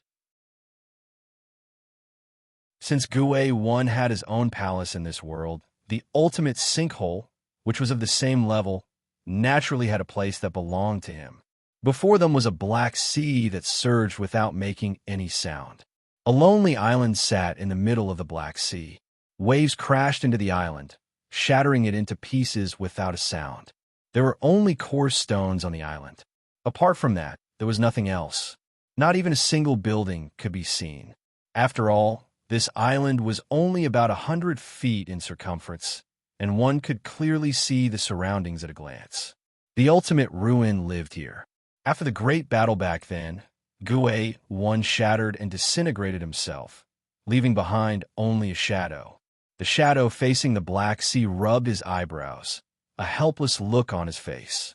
Although you might think that I am abusing my position to avenge a personal grudge, a war between the blazing suns should be forbidden. The Sovereign Lord was right behind him. He smiled when he heard this. If you really wanted to stop me, you would have done so long ago. Why are you still blabbering here? That's why I say that you are a hypocrite. The Lord Ruler shook his head. If I didn't explain things clearly to you, how could I stop it? After all, if you want to act shamelessly, I am not your match. Without an outsider present, he spoke more directly. He narrowed his eyes and said, "How about we make another bet?" The Lord Ruler's smile was bright and beautiful. "Have you forgotten the bet you just lost? You want to bet with me? You're not my match. It is because I lost once that I cannot accept it, so I want to make another bet." The ultimate ruin lifted a hand. "Let's bet on who between Chinyu and Galaxy will win this battle." The Lord Ruler said, "What are the stakes? If Chinyu wins, I guarantee that I won't do anything to him until you are whole again." The ultimate ruin's tone was light. "You should know that if I wanted to kill Chinyu, it wouldn't be too difficult." The Lord Ruler had a thoughtful look. She thought for a moment and said, "This is a good bet. At least we can both relax a little. Otherwise, if I keep watching over you, I will feel tired." She clapped her hands. "Let's bet." The ultimate ruin frowned. "Do you have any sincerity? You didn't even ask what price you would have to pay if you lost." The Lord Ruler waved his hand. "No need, no need. Qin will not lose." His face was full of confidence. The ultimate ruin smiled. "You are that confident? Good. From now on, the bet is established." The two stood side by side at the edge of the island. They looked down at the Black Sea. Waves surged in front of them, and images gradually appeared. This was the battle of the blazing suns deep in the starry sea. And at this time, beneath the divine palace, the towering corpses of the ancient race that seemed to support the heavens opened their eyes one by one, revealing eyes as black as the abyss of hell. The ultimate ruin swept her gaze over the Lord Ruler. Her face was calm, and her smile widened. "Although you still have this expression, do not forget that you and I are the most familiar people in the world. Therefore, you can't hide the emotions in your heart from me. Perhaps you'll be interested to hear the price you'll have to pay if you lose the bet." The Lord Ruler arched an eyebrow. "Ultimate ruin, you have probably forgotten.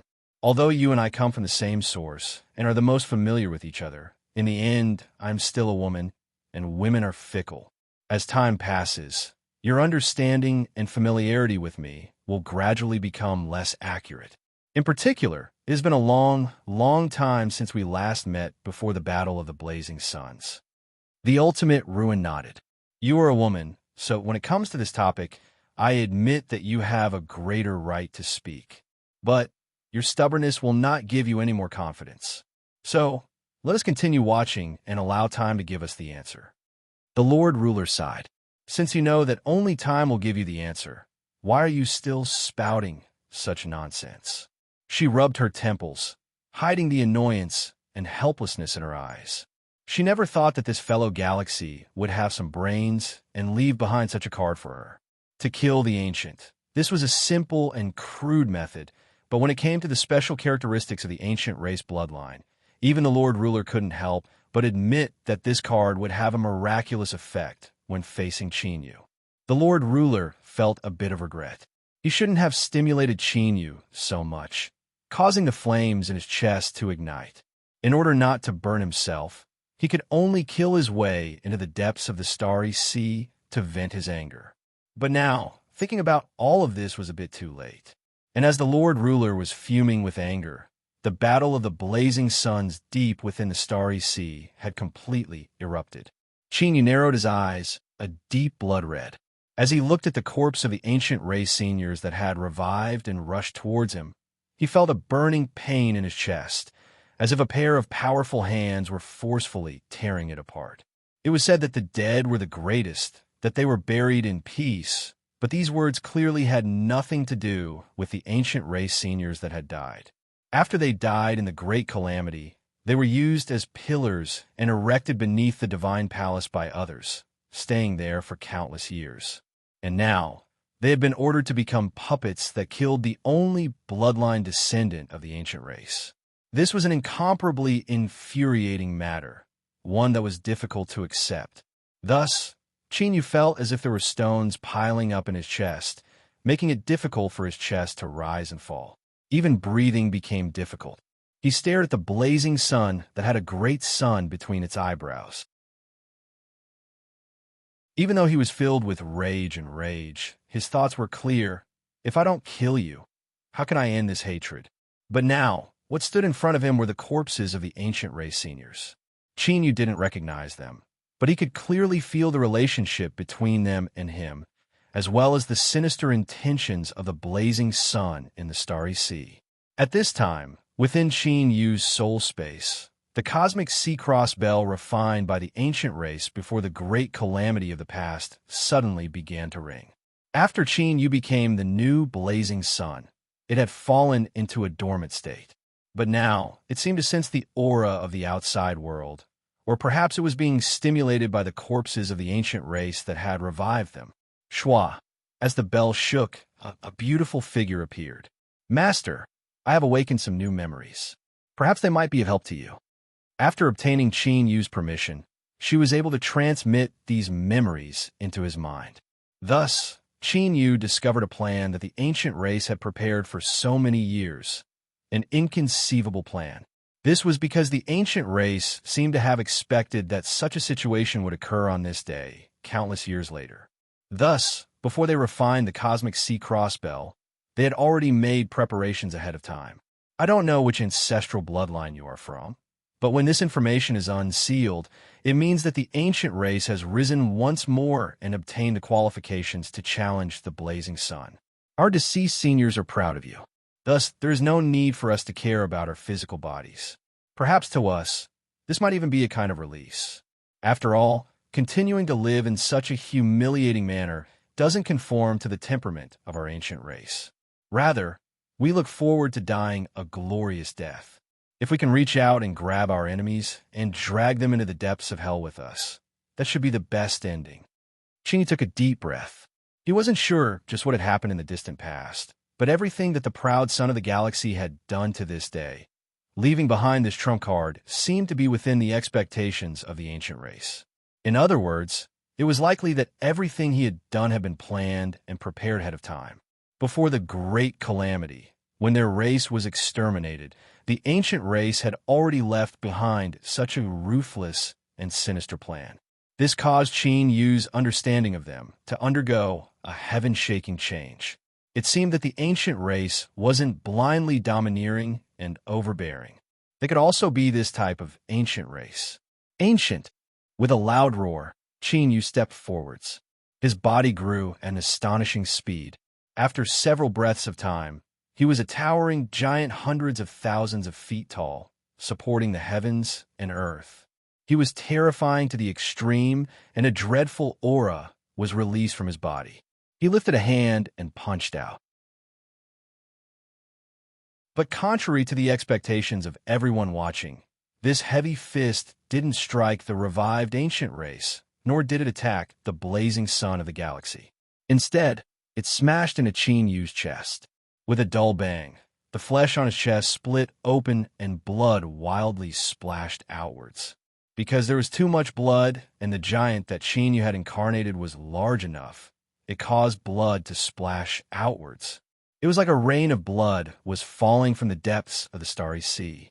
And intentionally, this rain of blood fell onto the other side, covering the revived ancient race with eyes as deep as the abyss. As the blood touched their pale and gray bodies that had died countless years ago, it fell into a dried-up river and melted into them. After absorbing the blood of the ancient race juniors, these revived ancient race seniors had clearly undergone some changes.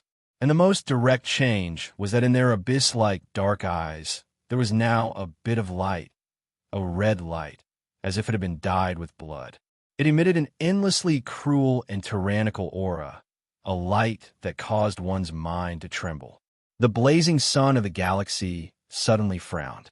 He looked at the ancient race puppets that had awakened from their slumber and followed his will. Shock and anger surged in his eyes, because at this moment, under Qin Yu's self-mutilating methods as blood rained down, the ancient race puppets that had been completely under his control suddenly showed signs of stagnation. This sort of stagnation did not refer to the degree of coordination of their bodies, but rather a deep difficulty. It was like inserting one's hands into quicksand. Although they could still move according to their will, it was clearly much more difficult and required much more strength. And most importantly, as this situation appeared, the stagnation increased with every breath of time that passed. It was like the quicksand that couldn't be seen was beginning to freeze at an extremely low temperature.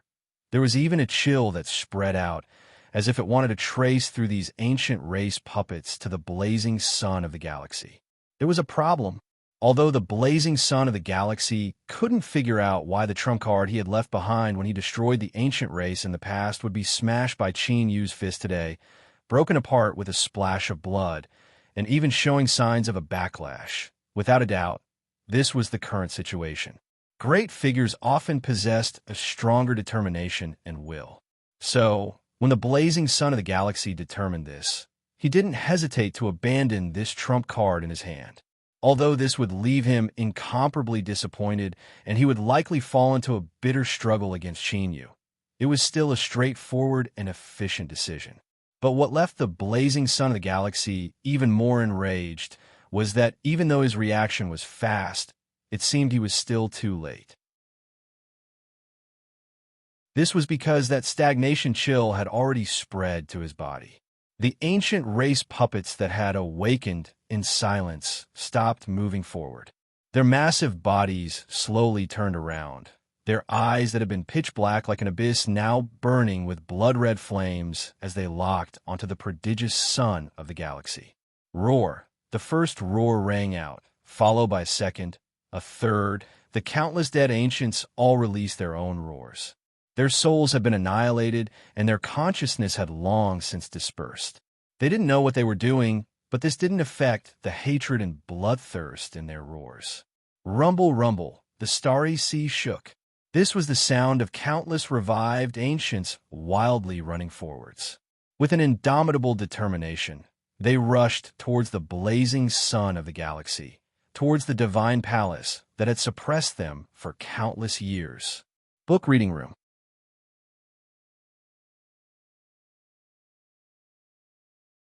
Chapter 1863. The silence on the island in the Black Sea was broken by a chuckle. The corners of the sovereign's mouth curled up into a gentle and proud smile. He said slowly, "I said that you are no match for me when it comes to betting. Do you believe me now?" The returning ruin was silent for a brief moment. He rubbed his temples. "I must admit that the ancient race left behind a contingency plan that even I didn't expect." His tone was calm, and his expression was calm. But as he gently furrowed his brows, every wrinkle emitted a heavy feeling. This was because this didn't make sense at all. The ancient race of the past, from their birth to their rise to their most glorious peak, had all been seen by him. This sort of situation that was beyond his control shouldn't have occurred. But it had. Was there some meaning behind this? The returning ruin's thoughts raced, but he didn't reveal them on the surface. After a brief pause, he continued to say, "But this doesn't mean that I have lost the bet. I'm still confident in the strength of the galaxy. This is considered plagiarism, so it is destined to be useless." The ruler's lips curled up in a smile, a bit of contempt in his eyes. "Qin, you will win the battle of the Sea of Stars, so you have lost this bet." As for the reason and necessity of a war of words, it had already been clearly stated before. This wasn't just a battle of words, but also some mysterious and powerful attribute support. This was because the ones speaking were the returning ruin and returning one. Strictly speaking, they were existences that surpassed the limits of the world. The returning ruin fell silent. This was because he knew that he couldn't gain the slightest advantage in a war of words. Since that was the case, he might as well shut up and save some energy. Although his tone was calm and contained a formidable self-confidence, as if everything was under his control, the truth was that the returning ruin knew that when the ancient race backlash erupted, he had already lost half the bet. At this time, in the depths of the Sea of Stars, in front of the towering divine palace, the revived ancients whose eyes burned like flowing flames in the pitch-black night sky began to self-destruct without hesitation. No, it shouldn't be called self-destruction. Rather, after they sensed the aura that belonged to the blazing sun of the galaxy, they produced a spontaneous reaction. It was a destruction that was wrapped in endless hatred, killing intent, and joy. The ancient corpse that was as large as an ancient demon god was instantly shattered into countless pieces. Then, these countless pieces madly collided and rubbed against each other. In the process of breaking apart, they released a power that sucked everything in and crushed everything. The prodigy of the galaxy sun did not get angry, perhaps because he knew that such meaningless emotions would only waste his energy. Although there was a problem with his trump card, and it had instead become a terrifying killing move in Chinyu's hands, he was still a blazing sun, an absolute peak existence in the world. If there was a problem, then he would solve it. I said, "The space around me can accommodate 3,000 mustard seeds, can withstand millions of attacks, and cannot be shaken by 10,000 tribulations. The calm voice was mixed with the will of the blazing sun. The great sun between Xinghe's eyebrows released a resplendent light, dazzling and eye-catching. The stellar river's blazing sun hovered around it. The space within inches began to tremble. There were extremely fine granules that appeared one after another. Even though they were weak and insignificant, every single granule was shining. They seemed unremarkable, but as one looked at them, they were like true stars floating in the endless sea of stars. They had existed since time immemorial and would continue to exist forever. Then the backlash from the ancient race erupted. Like a flood breaking through a dam, it surged forwards with mountain-toppling momentum. The power of annihilation gathered into a torrent. As it approached the stellar river's blazing sun, it was like it had encountered an invisible mouth and was directly swallowed up. Qin Yu had a calm expression, not surprised by this at all. He was also a blazing sun now, so he naturally knew just how formidable this level was. When Sky Pivot was in an incomplete state, he had been able to control a fragment of a blazing sun. Even so, he had been able to control it, much less today's stellar river's blazing sun. But it was also because Qin Yu was also a blazing sun that he wasn't at a loss as to what to do when facing this. He lifted a hand and pointed forward. His words were like thunder. I said, the ancient race's revenge and backlash is a torrent that cannot be stopped by anything. Hum, hum. The stellar river's blazing sun hovered around it. The space within inches began to shake. The wills of two different blazing suns began to collide and compete with each other. As was said before, the stellar river's blazing sun was undoubtedly stronger than Qin Yu. This had nothing to do with their ranks, but simply because the other was more familiar with the strength of the blazing suns. On the same level, he was able to release a more formidable might. Thus, in the collision of the two blazing suns, the stellar river had the upper hand. But this stellar river had been turned into a sieve by Qin Yu using the ancient race's 3 divine tools as arrows, turning it into a leaky sail. This would inevitably affect the stellar river's ship. And the other point was that the backlash from the ancient race was truly terrifying. It was so terrifying that even the words of the blazing sun couldn't completely resist it. At the very least, he couldn't remain unaffected in the slightest. Thus, as these 2 points superimposed on each other, the motes of light around the fingertip began to break apart. And each one that broke represented a destructive backlash that was constantly approaching the stellar river's blazing sun. Although the 2 fragments had fused together to become a brand new blazing sun, Qin Yu was still used to calling it the little blue lamp. This was a reminder to himself and another method to remember who he was. Through this form of address, he could feel a warmth and closeness from the depths of his heart. Little blue lamp, can you kill the stellar river today? I will destroy this starry sea. Qin Yu went straight to the point, getting straight to the point. I can't. The response he received was a straightforward denial from the little blue lamp. If the blazing sun could be so easily killed, then that would be a bit of a joke. Qin Yu was expressionless. He said in a low voice that only he could hear, although I don't want to mention it and I don't want to admit it, there is no doubt that many, many years ago I died once. The little blue lamp said, that was the will of the endless ruin. After a brief silence, it continued to say, if you want to kill the stellar river, you won't be able to do so unless Gui-1 is willing to help. But believe me, the endless ruin will not stand idly by and watch this happen. Gui-1. Although Qin Yu knew everything, he still felt a bit unfamiliar upon hearing this name. But soon, these emotions were erased. Light surged in the depths of his eyes, like a vast nebula. Qin Yu took a deep breath. He looked up and shouted, Gui-1, I will kill him today. On the lone island in the Black Sea, the ruler looked at the clear scene on the surface of the water. A helpless look crossed his face. Even if you want to kill him, there's no need to say it so bluntly, right? This was simply not giving her any chance to play any tricks in the dark. The endless ruin didn't look at her, but it seemed to have already seen through the ruler's thoughts. It lightly said, Even if Qin Yu doesn't say it, do you think you have a chance to avoid my eyes? This calm rhetorical question contained an incomparably formidable self-confidence. No, it shouldn't be called self-confidence, but an unquestionable certainty. Although the Endless Ruin didn't know anything about the Ancient's backlash, this didn't mean that he could be casually deceived, especially when he was already the center of attention. The ruler curled his lips. You're fierce, okay? You speak as if you were the only one who can do it. She blinked and turned around. That's not right. With your temperament, there's no need to say all this nonsense. The Endless Ruin remained silent, and in the ruler's eyes, this silence undoubtedly represented a tacit agreement. Her thoughts raced, and her eyes flashed. What do you want to do? The Endless Ruin smiled. I am waiting for you to tell me Qin Yu's true request. The ruler coldly coughed. You are far too shrewd. This is no fun at all. Fine.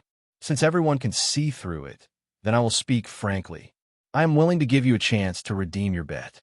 In today's battle of the Starry Sea, no matter what happens in the end, you and I will not interfere. As long as you agree to this, even if I win the bet, I can give up on you fulfilling your end of the agreement. The Endless Ruin sighed.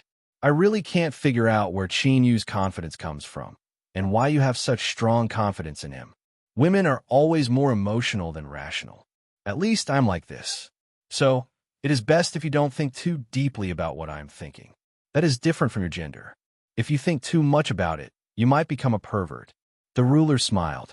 So, do you agree or what? Give me your answer. The Endless Ruin nodded. I agree. I will not participate in this battle. I swear on you and me. The Endless Ruin was silent for a moment. I swear on you and me. Deep in the Starry Sea, a blazing sun was frowning. Suddenly, a calm voice sounded out in his mind. This battle will determine life and death. If I can kill Qin Yu, no matter what price I have to pay, I will compensate you double. The voice was incomparably calm, revealing a sense of indifference. But the Starry River could feel a firm resolve from this voice. It was the Endless Ruin. Killing Qin Yu would be difficult, but the Endless Ruin had clearly stated that this battle would determine life and death. In other words, if he wanted to live, he could only kill Qin Yu. Otherwise, he would die here today. The heart of the blazing sun in the Starry River shrank. This was beyond his expectations. This was because in a war between blazing suns, no matter how tragic it was, it rarely involved life and death. It wasn't that everyone didn't want to, but that it was impossible. Perhaps it might be a disparity in strength between them, but they were still on the same level. Defeating him was possible, but killing him was impossible. It was impossible for the Endless Ruin to give a judgment of life and death without reason. Since he had said this, there must be another reason. Life and death was likely Qin Yu's goal. A flash of hesitation flashed in the eyes of the blazing sun in the Starry River. Then it turned into a gloomy anger. He was angry at being looked down upon. Kill me? Based on what? What about the Ancient's backlash? What about Qin Yu? Since the Endless Ruin had spoken, then no one would interfere in today's battle. Everyone would rely on their own methods. So why would I fear you? Rumble, rumble. At this moment, the Starry Sea shook. Countless stars lit up at the same time. Qin Yu had seized the trump card of the ancient race. But the blazing sun in the Starry River also held the advantage of the terrain. This was his home ground.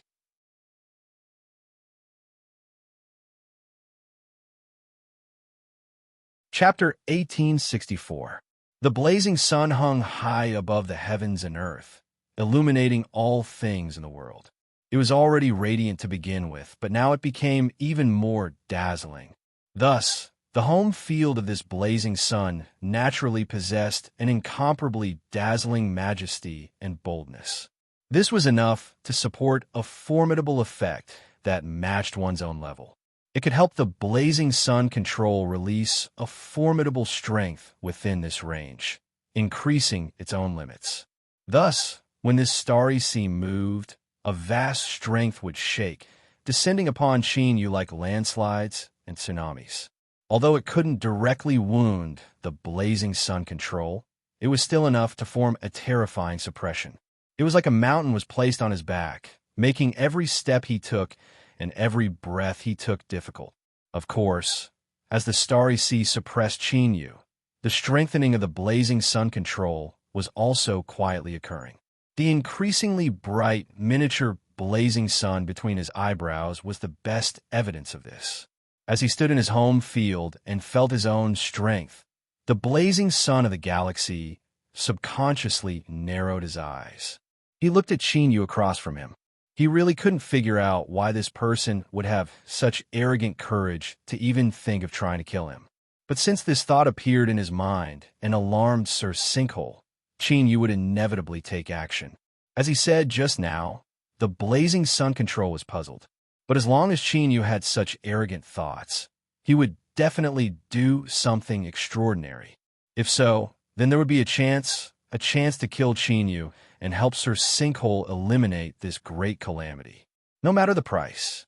The blazing sun control didn't doubt Sinkhole's promise at all. This was because he had already established a good reputation over the years. Thus, in this battle, the blazing sun control would go all out. As for trouble from Gue-1, the blazing sun control would feel vexed, but since it was unavoidable and Chinyu had taken the initiative to slaughter his way into the starry sea today, he had no other choice. He believed that Gue-1 could understand. Chinyu didn't know that the blazing sun control had already made preparations to take advantage of the situation to kill him. Of course, even if he knew, he wouldn't care, because today he was the one preparing to kill someone. The ruler's faint voice fell in his mind. You could try to kill someone and no one will interfere. But I still don't think this will work out. Rather, I must remind you that no matter what you plan to do, you must keep a guard up, to avoid failing to kill someone and losing your life instead. Just as Chinyu thought that this was the end of the voice, the ruler's voice continued to echo out. Do not underestimate any ruler of the Blazing Suns. You must know that even the End Ruins had to expend a great deal of effort in order to kill you. This is not an easy matter. Of course, your life is your life, but you have to admit that a part of your life also belongs to me. So, remember the last sentence of the nonsense I spouted before. His voice was cold and indifferent, but Chinyu knew that this was the most sincere and heartfelt warning that the Lord Ruler was giving him. Of course, even without these reminders, Chinyu was well aware that Blazing Yang wouldn't be easy to kill. Even so, he still decided to give a try. This was because the ancient race suffered a great calamity and was thus exterminated. It was also because of the increasingly blazing flames in his chest. These flames were ignited because they knew they would never be able to return. But they also contained the anger born from the threat of death that Chinyu had faced even after becoming a blazing sun. Besides these things, the fact that Gue didn't stop Chinyu's impulsive decision to kill someone was another important reason. This meant that Chinyu's current actions could be tacitly approved. Or, in Gue Yi's understanding, it would be more beneficial to his future situation. Then there was no need to hesitate. Chinyu stepped forwards. The pressure exerted by the sea of stars was like quicksand being swept up. It shook and tumbled, causing the entire sea of stars to distort and blur.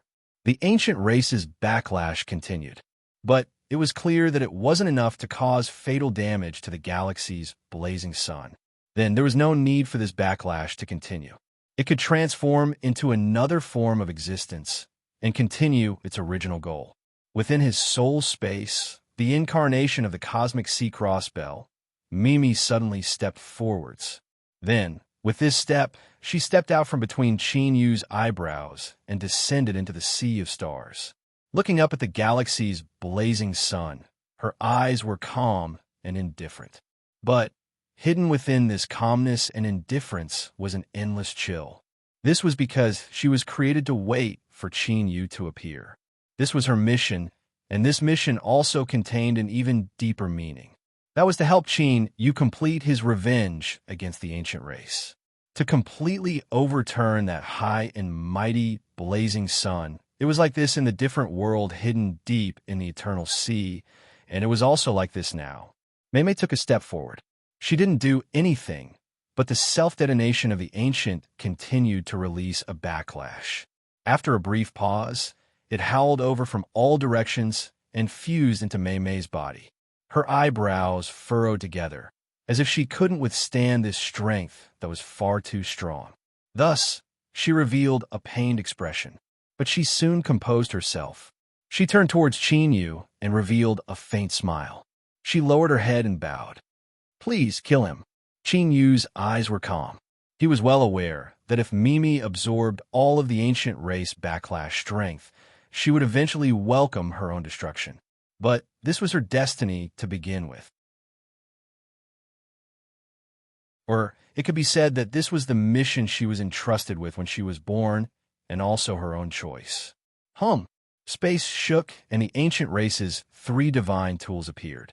Qin Yu lifted a hand and grasped forwards. During this process, the ancient divine armor automatically disintegrated and covered the ancient divine bow. As for the ancient divine spear, it fell into his hands. Mei Mei stood up and took a step forward. She faced the tip of the ancient god's spear and allowed it to pierce through her body. She was like a beautiful bubble under a warm blue sky and white jade. With a pop, she dissipated. But her dissipation didn't mean that she disappeared.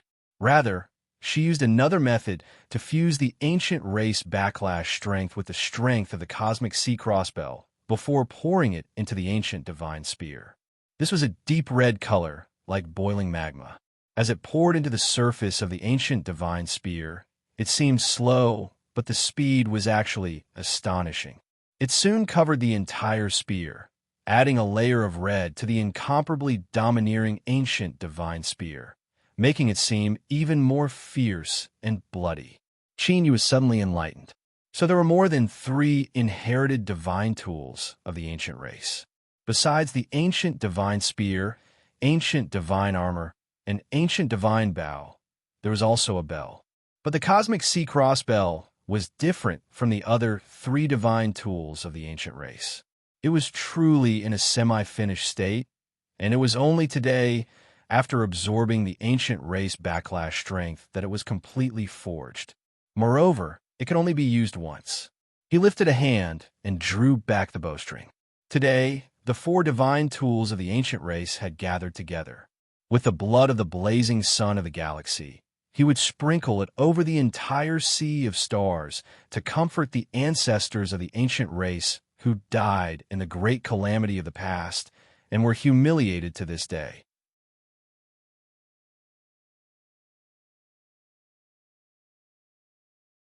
Chapter 1865. The ancient divine bow hummed. The vibrations from the bowstring caused ripples in the air. But on the bowstring, the ancient divine spear was covered in a layer of crimson. It remained silent, but silence did not mean indifference. On the contrary, at this moment, the ancient divine spear released an extremely oppressive and incomparably terrifying aura. At this moment, there was nothing in front of Qin Yu. There was only the galactic sun wielder and the sun between his eyebrows. He narrowed his eyes. Without hesitation, Qin Yu loosened his fingers. With the humming of the ancient divine bow, the ancient divine spear howled out. It was like a blood-red dragon, carrying with it a terrifying aura that had soaked through mountains of corpses and seas of blood. It pierced through space and arrived in front of the galactic sun wielder. At this time, it was no longer possible to describe the speed of the ancient divine spear. It was like a phantom. When it shot out, it was in front of the bowstring. But in the next moment, it had already arrived in front of the galactic sun wielder, the sun between his eyebrows. Only the galactic sun wielder knew how this arrow felt. It was because of this that he could clearly feel what it meant to destroy, what it meant to infect the soul with the aura of death. The galactic river blazing sun never imagined that he would truly be threatened with death when Sinkhole and Gue 1 had yet to make a move. Even though Qin Yu had stated that he would kill him, he could only sneer in response. But now, the truth was right in front of him. The ancient divine spear pierced through space like an arrow, striking the sun between his eyebrows. The sound of the bowstring reverberated in his ears. Then, a terrible pain erupted, as if his entire body would be torn apart. "Ah!" The galactic sun wielder roared. His heart was filled with shock and anger. He released all of his strength without reservation. He was no longer in the mood to think about how to kill Chinyu, because at this moment, death was so close to him. Although the galactic sun wielder couldn't understand why this would happen, there was no doubt that this was the truth. Black Sea, Silent Island. For divine tools, the ruler shouted. She stared at the scene in the sea, her eyes particularly bright. Returning void. I'm afraid this has exceeded your expectations? Returning void was expressionless. At this moment, his heart shook. There were many matters regarding the ancient race that were beyond his control. The ancient race backlash was one. The 4 divine tools were another. If it was just hidden, a race's divine artifact was not a big deal. But the key was that the complete cosmic sea crossbell, the ancient divine spear, the ancient divine armor, and the ancient divine bow, combined with the power of the 4 divine artifacts, it broke through its own level and reached a higher realm. This realm was known as the beginning and end of heaven and earth. It was the origin of the returning to one and the birth of the ruins of end. A mere ancient race, even if they were at their peak and had once ignited their incense offerings to reach a supreme level, was still nothing in the eyes of the sinkhole. As long as he willed it, he could silently place a piece and destroy it without a trace. He was like a blazing sun in the starry sky, and he was truly an existence that stood at the peak of the world. He emanated vast and boundless radiance that illuminated the world. But to the sinkhole, he was still just a chess piece. It was just that this chess piece was relatively stronger. But today, it was proven that the ancient race, which was once controlled by the proud son of the cosmos and easily destroyed by a mere chess piece, actually possessed an extremely terrifying side that not even the sinkhole was able to detect. The 4 divine tools could actually shoot down the blazing sun. They could even pose a threat to existences at the world's level of destruction. Just what is going on? The sinkhole's eyes were dark and uncertain. Her gaze fell on the sovereign lord, and she curled her lips. Then, she raised an eyebrow. Don't look at me. Although I'm happy to see this, you should know that this matter has nothing to do with me. As far as I know, it indeed has nothing to do with you. But the problem is that besides you and me, who else in this world can do this? The sinkhole's voice was calm, but the will within this calm voice was as tyrannical and cold as ever. There was no evidence, but sometimes there was no need for evidence. This was because in this world, there were only 2 strongest people. Not to mention why something like this happened and how it was done. If it wasn't me, then it was you, and it could only be you. The sovereign lord frowned. That's not interesting. Do you plan on grabbing the blame and forcefully placing it on me? She rubbed her eyebrows, her face filled with annoyance. Of course, if you want to make an idealistic judgment, there's nothing I can do. I can only acknowledge it and fall out with you. The sinkhole frowned. She flicked her sleeves. Bang! The smooth, mirror-like surface of the water exploded into pieces, causing the images reflected within to instantly vanish. I have lost today's bet. Schwa. He turned and left. The sovereign lord frowned. At this time, she relaxed her eyebrows. She looked towards where the sinkhole had vanished, a thoughtful look on her face. This fellow, he was indeed cautious. Come out. Schwa. Little Meaty appeared on the island. She frowned and said, Did he discover me? The sovereign lord shook her head. He shouldn't have.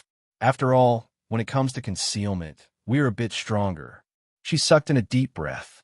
This sinkhole fellow is only acting cautiously in the past. After all, he knows that he only has one last chance left. If he fails, he will really die. Little Meaty said, It seems that he has steeled his heart and is waiting for that turning point. The sovereign lord nodded. The 2 fell silent. They didn't mention what turning point sinkhole was waiting for, but in truth, both of them were well aware of what it was. What sinkhole was waiting for was the time when the 2 of them would become one. As the saying goes, when the sandpiper and clam fight, the fisherman benefits. This was a very old and vulgar saying, but since such an old and rotten saying could be passed down through the ages, there must be a reason for it. For instance, to sinkhole, this was the best opportunity. As long as Gue couldn't interfere, Sinkhole had countless methods to kill Chinyu. As for doing so, breaking oaths or other restrictions such as the ironclad rule that one couldn't directly act against a blazing sun, but paying a price was better than dying.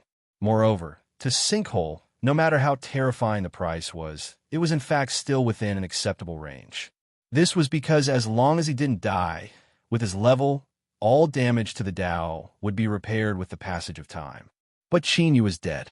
He was dead, because this time, Sinkhole, having learned his lesson, would definitely act personally. He would absolutely not leave behind any hidden dangers. The Sovereign Lord broke the silence. She glanced at little Meaty. Chinyu asked you to take care of Chin Chi-Chi. Don't leave for too long. Little Meaty turned around. I know. Shua. She vanished from sight. Sigh. The Sovereign Lord sighed, a look of helplessness on her face. This is indeed something that can't be avoided. It's not that I don't want to, but it's an irresistible trend. If Sinkhole wants to wait, then so be it. In any case, I won't lose out. She stepped in the Black Sea and rode the waves. Sinkhole had left. His performance was straightforward, as if he had really admitted defeat. However, he still had to be careful. He had to continue watching him. Deep in the sea of stars, the ancient divine bow was still humming. But now, besides Chinyu, there was no one else listening.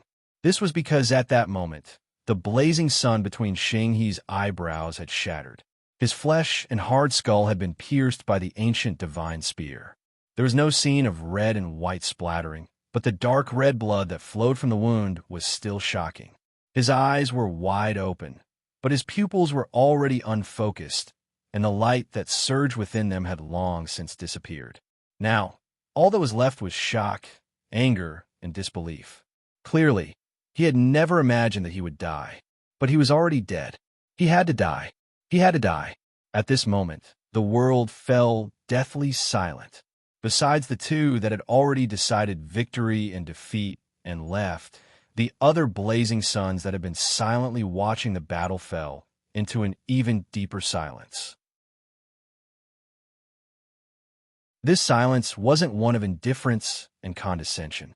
Rather, it revealed an indescribable nervousness, discomfort, and horror. Xing He had died, although all living beings in the world would die, and this included the blazing suns, and they weren't truly eternal and indestructible. His death was far too sudden. It was too unbelievable. A blazing sun that had stepped upon the peak of the world had perished like this? This wasn't a joke, because at this moment, the sea of stars was collapsing. This was the home field of the blazing sun of Xing He, and it only existed because of him. Now that the blazing sun had died, the sea of stars had lost its support. It could only slide past like quicksand, being annihilated and dissipated. Chinyu finally saw with his own eyes the scene of the blazing sun breaking apart. As the sea of stars collapsed, the great blazing sun that belonged to Xing He began to wail as it broke apart. Every fragment tumbled down like meteors falling from the highest heavens, dragging long tongues of fire behind them as they sprinkled through the myriad worlds. In truth, this was different from what Chinyu had imagined. This was because when he killed Dubhe, he became the blazing sun. There were only 2 fragments of the blazing sun, but what he saw today was the number of fragments of the blazing sun in the thousands. They were so dense and scattered throughout the myriad worlds. Just how many years would it take for them to be reassembled? This was going to be a new story, or maybe it was going to be many different exciting lives. But this had nothing to do with Chinyu. He only thought about it for a moment before retracting his thoughts. A look of understanding flashed in his eyes. It was highly likely that the reason he was able to reassemble the blazing sun so easily was because of the existence of returning to one. Compared to this, he was undoubtedly lucky. Chinyu took a deep breath. He lifted his hand, and the ancient divine spear flew back. Its surface was crimson red, and with a light cracking sound, many cracks appeared on it.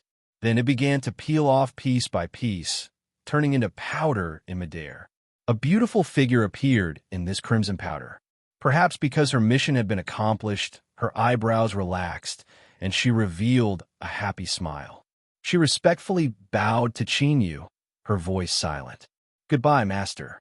They didn't see each other again, although her powder scattered and vanished, erased from this world. Between the heavens and earth, the four divine tools of the ancient race would no longer exist. That peerless blazing sun was destined to be a fleeting moment of glory. The four divine tools of the ancient race would be damaged from this point on. There would never be the scene of the bow and arrow that shattered the blazing sun again. Who, seeing the river of stars fall, the silent, blazing sun rulers finally let out a breath of relief. Luckily, this terrifying arrow could only be used once. Otherwise, in the future, besides the endless void and returning to one, there would be another mountain above their heads. But even if the cosmic sea cross bell was destroyed, what would they do when they faced Chinyu in the future after witnessing today's events? Shua, Red Sea turned and left. At this moment, her expression was as calm as ever.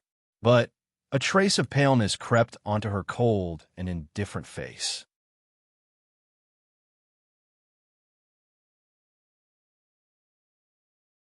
Chapter 1866. Of the 9 suns in the world, only 8 remained. Star Sea Collapse. Chinyu returned to his original form. He looked down at the ancient divine spear. Its scarlet surface had peeled off, leaving behind only a few traces of blood. This was probably the only thing that Mimi had left in this world. His eyes flashed, and he let out a long breath. There was naturally some sadness, but this was probably Mimi's destined fate. From a certain perspective, to be able to accomplish this life's mission without wasting time was also a kind of good fortune. In comparison, although Chinyu had shot down a blazing sun today, he still couldn't be sure what the future would be like. But at the very least, he hadn't let down the ancient bloodline in his body. After countless years, he had finally completed his revenge. The undying and unyielding souls of the ancient race should now rest in peace. He turned and left. Chinyu returned to Unity's palace, where Qin Chi was. The tumbling flames in his chest had mostly been vented. Since reality was right in front of him, he had to face it. He didn't know where Qin Chi was, but with Misty around, she shouldn't be in any danger. At this moment, Chinyu met her gaze and was silent for a moment. "When do we start?" He didn't have a clue, but Misty understood. She thought for a moment and said, "There's still a little time." A little time could also mean that there wasn't much time left. Seeing Chinyu fall silent, Misty's lips curved in a smile, but her expression was calm. "Since you came back, you must have thought it through. Some things cannot be avoided." She blinked.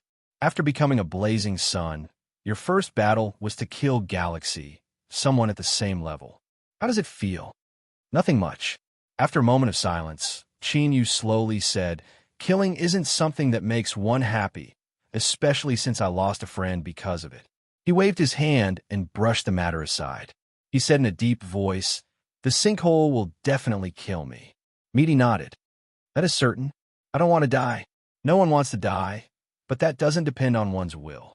"You know that's not what I mean." Chinyu took a deep breath. "How can I live on?" "You and His Excellency Ruler need to fuse together and become a complete unity before you can face the ending, right?" Misty said, "Although I don't want to admit it, that is true." Chinyu said, "The two of you fusing together is definitely not a simple matter. After all, my battle with Heaven's Pivot is the best example. As for the two of you, you will definitely cause an even bigger commotion." He raised a finger. "First, it'll cause too much of a commotion, so this definitely can't be carried out in secret. Heaven's Pivot will definitely detect it. Secondly, the sinkhole will definitely take action when the two of you are busy fighting. I won't be able to stop it." Little Misty said nothing. Chinyu's complexion was calm. "After so many years, I have finally survived and become the new blazing sun. None of you will stare on helplessly as I am killed by the endless ruin. Otherwise, everything will become a joke. So, you must have made other preparations. Since I have accepted everything, I will naturally accept your arrangements. So, tell me now, what are your arrangements? I will make preparations in advance." Since there was no way to reject it and no way to change it, he could only accept it. This was a F*** up life. It seems that the flame in your heart has finally calmed down and begun to accept reality. This is very good. As for preparations, of course I have. We have worked so hard for so many years, so we won't watch you die just because of a little negligence. In fact, we have already handed over these preparations to you a long time ago. After becoming the new, blazing sun, with your cultivation and rank, you should have realized this long ago. Chinyu was silent for a moment. He lifted a hand and pointed towards the sea of stars above his head. It's this? Little Meaty nodded. In the next moment, the sea of stars quietly shook and a stone pagoda flew out. At first it was only the size of a grain of rice, but as it approached, it began to rapidly expand. In the blink of an eye, it turned into a towering stone pagoda like a mountain. The surface of the stone pagoda was covered with the scars of war, as if it had experienced a great calamity a long, long time ago. Chinyu frowned. Did you already calculate this day? Yes, and also no. Little Meaty's tone was calm. There is no need to think too much about it. The great calamity that the stone pagoda experienced in the past has nothing to do with us. We simply took advantage of the situation and took advantage of it. As for the coincidence that you feel, the truth is that it isn't a coincidence at all. It is merely a turning point that occasionally appears over the endless years. With the amount of time you have lived in this world, it is indeed difficult for you to understand this. But in truth, once you live for 100,000 years or even 1,000,000 years, you will discover that coincidences are something that can be found anywhere. Little Meaty looked at Chinyu, a mocking smile on her face. So, there's no need for you to feel awkward about fulfilling the promise you made to this stone pagoda. Chinyu wasn't surprised that his thoughts had been seen through. After all, what he faced now was Little Meaty, who possessed a portion of the returning void's might. Looking at the stone pagoda in front of him, he frowned. Can it guarantee that I will survive the attack of the returning void? Little Meaty shook her head. There are no absolutes in this world. Even if we were to take action, after all, the enemy you will face this time is the returning void. It can be said to be the most formidable and terrifying existence in this world. But besides this stone pagoda, there is nothing in this world that can resist the returning void, even if it is just for a breath of time. So, what you need to do now is to pray that the battle between me and her will end as soon as possible. If it is delayed for too long, I fear you will really die. Chinyu bitterly smiled. I have cultivated all the way to this day. Not too long ago, I even personally shot down a blazing sun.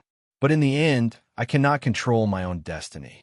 This is truly a sad matter for the two of us. Little Meaty sneered. That's normal. In this world, who can control their destiny? You can't, but neither can the returning void. She was silent for a moment before continuing. Otherwise, why would someone as powerful as the returning void and I have to face death and rebirth? If it weren't for this, you would not have been killed by the returning void a long, long time ago, and I would not have ended up in my current state. Chinyu looked up at the sea of stars. Little Meaty. After he spoke, he paused for a moment. This was a rare sight for Chinyu, and it was clear that he was hesitating to the extreme. But in the end, he still asked, the myriad heavens are vast and boundless, and there are trillions of lives. The blazing suns are the pinnacle, their light illuminating the world. And you and the returning void are even more so. The 9 blazing suns control the origin of life and death. Then, what is above the origin of life and death? Why were you born, and where did the 9 blazing suns come from? There should always be some explanation for this. But in the memories that I have awakened, there is no such content. Perhaps I have forgotten, or perhaps this is something that even the blazing suns do not have the qualifications to touch upon. He looked at Little Meaty, his eyes sincere and earnest. He slowly said, perhaps you can give me an answer. There is no answer. Little Meaty's reply was simple and direct, as if she had already thought of this question. Chinyu, at this time, the question and direction you are concerned about have clearly deviated. Live on. Only by continuing to live will you have the qualifications to ask the questions in your heart. Chinyu looked at little Meaty's cold and indifferent face.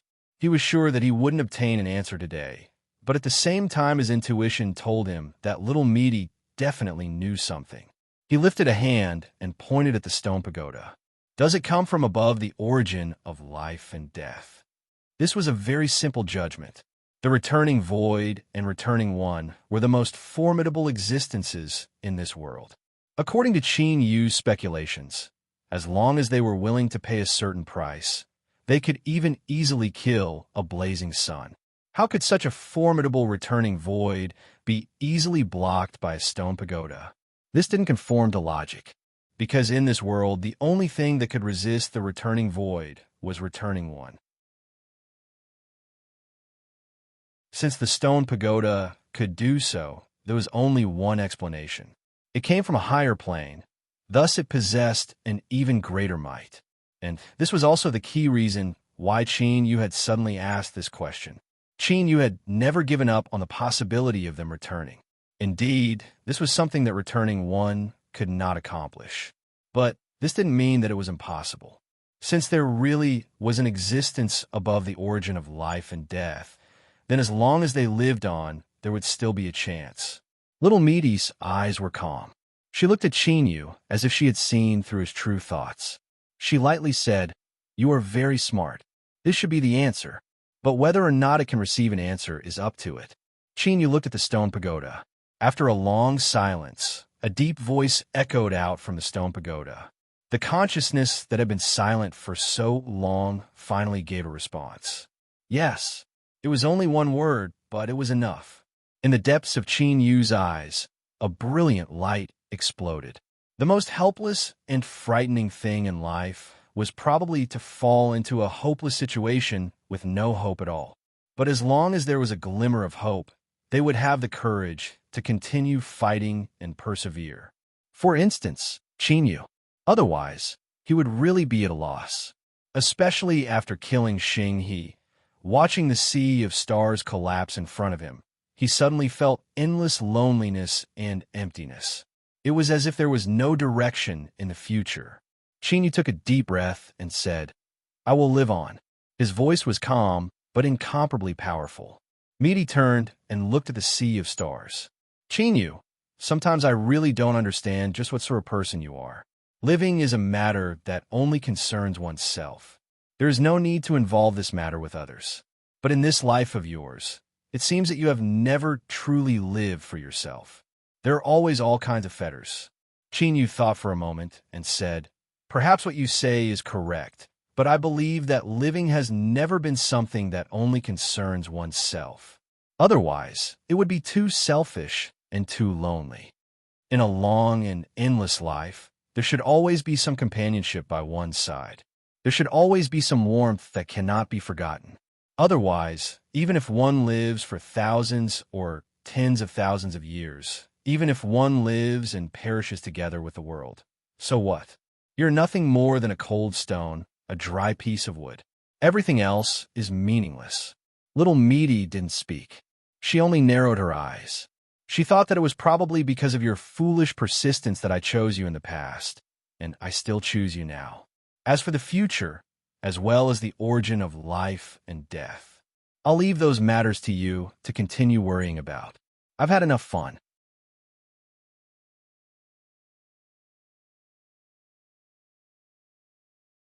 Chapter 1867. The sinkhole was expressionless as it looked at the black sea in front of it. It was huge, and there was more than one island in it. What they were standing on was just one of them. That said, while the two islands appear to be in the same Black Sea, they were actually separated by an incomparably great distance. It was so far that if the sinkhole was willing, even if billions of living beings barged in, they would not be able to fill the sea region between the two islands. Of course, this couldn't stop the sovereign's footsteps. Right now, she was also on the island, bored to death. The bottomless ruin raised his hand and rubbed his glabella, revealing a hint of exhaustion. "After failing twice in a row, I will be a little annoyed. Can't you give me a quiet space to rest?" The sovereign lord said, "As long as you are willing, I will swear on both of us that I will never attack Chinyu again, and I will leave now. The sinkhole remained expressionless. What do you think? That's why I have to stay here and watch over you. The sovereign lord yawned. Do you think I would be happy to stay here? It can't be helped. Let's all understand each other. The ending ruin said, with you here, aren't you worried that little Meaty will take this chance to reach some sort of agreement with Chinyu? That's not important. After all, the final outcome isn't something he can interfere with. The corners of his mouth curled up. His voice was calm and confident. Of course, I will win. The sinkhole thought for a moment and nodded. There is indeed no reason for you to lose. Just at this moment, he suddenly frowned and looked into the distance of the Black Sea. A trace of coldness appeared in his eyes. That pagoda has indeed fallen into your hands. From the very beginning, His Excellency ruler had never thought that this matter could be hidden from the endless ruin's eyes. After all, in his cautious state, he was an omniscient and omnipotent existence. It's like this. After all, in order to help little Chin you resist your pursuit, I naturally have to have some methods. The bottomless ruin's eyes were cold. Indeed, when something bad happens, it's often just the beginning. My recent luck doesn't seem to be very good. The sovereign said, don't be so angry. I didn't want to hide anything from you in the first place. Why get angry? She blinked her eyes. After all, we're all in this business. We have to have some tricks up our sleeves, don't you think? That's right. The sinkhole sneered. Then let's see if you're faster or if I am faster. This is a faster race. But it didn't hurt his pride. Instead, it involved life and death. The sooner he completed the fusion, the sooner he could kill. The ultimate ruin's voice was icy cold, but there was no fear or trepidation. On the contrary, his chest and his eyes were still surging with great confidence. The Lord Ruler was not surprised by this. The sinkhole's will was extremely firm and powerful. How could it be affected by such a small matter? Does this count as us shedding all pretense of cordiality? The Sovereign Lord coughed lightly. Sinkhole, are you nervous? The ultimate ruin said lightly, when it comes to life and death, it would be a lie to say that I am unmoved. If he moved, he would naturally be nervous. The hegemon pavilion let out a sigh of praise. You're able to say something like being afraid in such a confident manner. Impressive indeed. She exhaled. Then, I'll be leaving. He turned around and stepped into the Black Sea. Ripples appeared on the surface of the Black Sea. His back was to the endless, and his expression was calm. On the silent island, the bottomless ruin narrowed his eyes and stared at the sovereign's departing figure. In the end, he did not move. This was indeed a very good opportunity, and he couldn't help but be tempted. However, after some hesitation, he chose to remain silent. There were some things that might not necessarily succeed if one was the first to do it. On the contrary, one might ruin the plan due to a moment of impatience. Wait a moment more. As he said before, because this involved life and death, he was nervous. Because he was nervous, he was naturally cautious. Sinkhole the Void would not allow himself to make the slightest mistake or slip up. Above the Black Sea, the Sovereign Lord walked on the waves. When he confirmed that the bottomless behind him had managed to hold back, he immediately sighed. This fellow was far too patient. The pagoda was right in front of him, but it still hadn't managed to truly provoke him. Otherwise, today would have been a good opportunity. What a pity. The Sovereign Lord shook his head. Since the bottomless was so patient, there was no need for him to continue staying here. Shwa! She took a step forward and her figure vanished. Rumble, rumble, rumble. The silent and tranquil Black Sea suddenly began to seethe. Every single splash of water seemed to be trembling madly. Then, without any warning, all the tumbling waves instantly contracted towards a single point, condensing into a single drop of water. Then, in the vast starry sea, on an unremarkable planet, on an ancient tree between the mountains, a crystalline drop of dew rolled down. It fell into the lush grass on the ground and vanished from sight. After stepping out from the Black Sea, the Sovereign Lord appeared atop a towering mountain peak, hidden amongst the white clouds. She looked up at the blazing sun. As she appeared beneath the warm sunlight, she stretched. "Have you made your decision?" the sovereign lord lazily asked. Her voice was so low that it almost made one suspect that she was mumbling to herself. But it was clear that this wasn't the case. As the sovereign lord's voice fell, the warm sunlight that sprinkled down on the mountain peak suddenly surged as if it had a mind of its own. It drew out a blurry figure that bowed. "Greetings, Your Excellency Unity." This figure was like fog, sometimes condensing and sometimes dissipating, giving off an unfathomable feeling. "Rise." The sovereign lord looked down and smiled. "I just asked. So what is your answer?" The phantom fell silent. After several breaths of time, she bitterly smiled. "Do I have a choice? Of course you could be a little hypocritical, but you know that I am not a hypocritical fellow. So, the answer is no." Hearing such a direct answer, the phantom nearly blew up. Indeed, women were the most terrifying creatures in this world. No matter what level of existence they were, as long as they were female, they could all be classified as such. Since there was no choice, why ask? The sovereign lord seemed to see through the phantom's thoughts. Her smile became even brighter.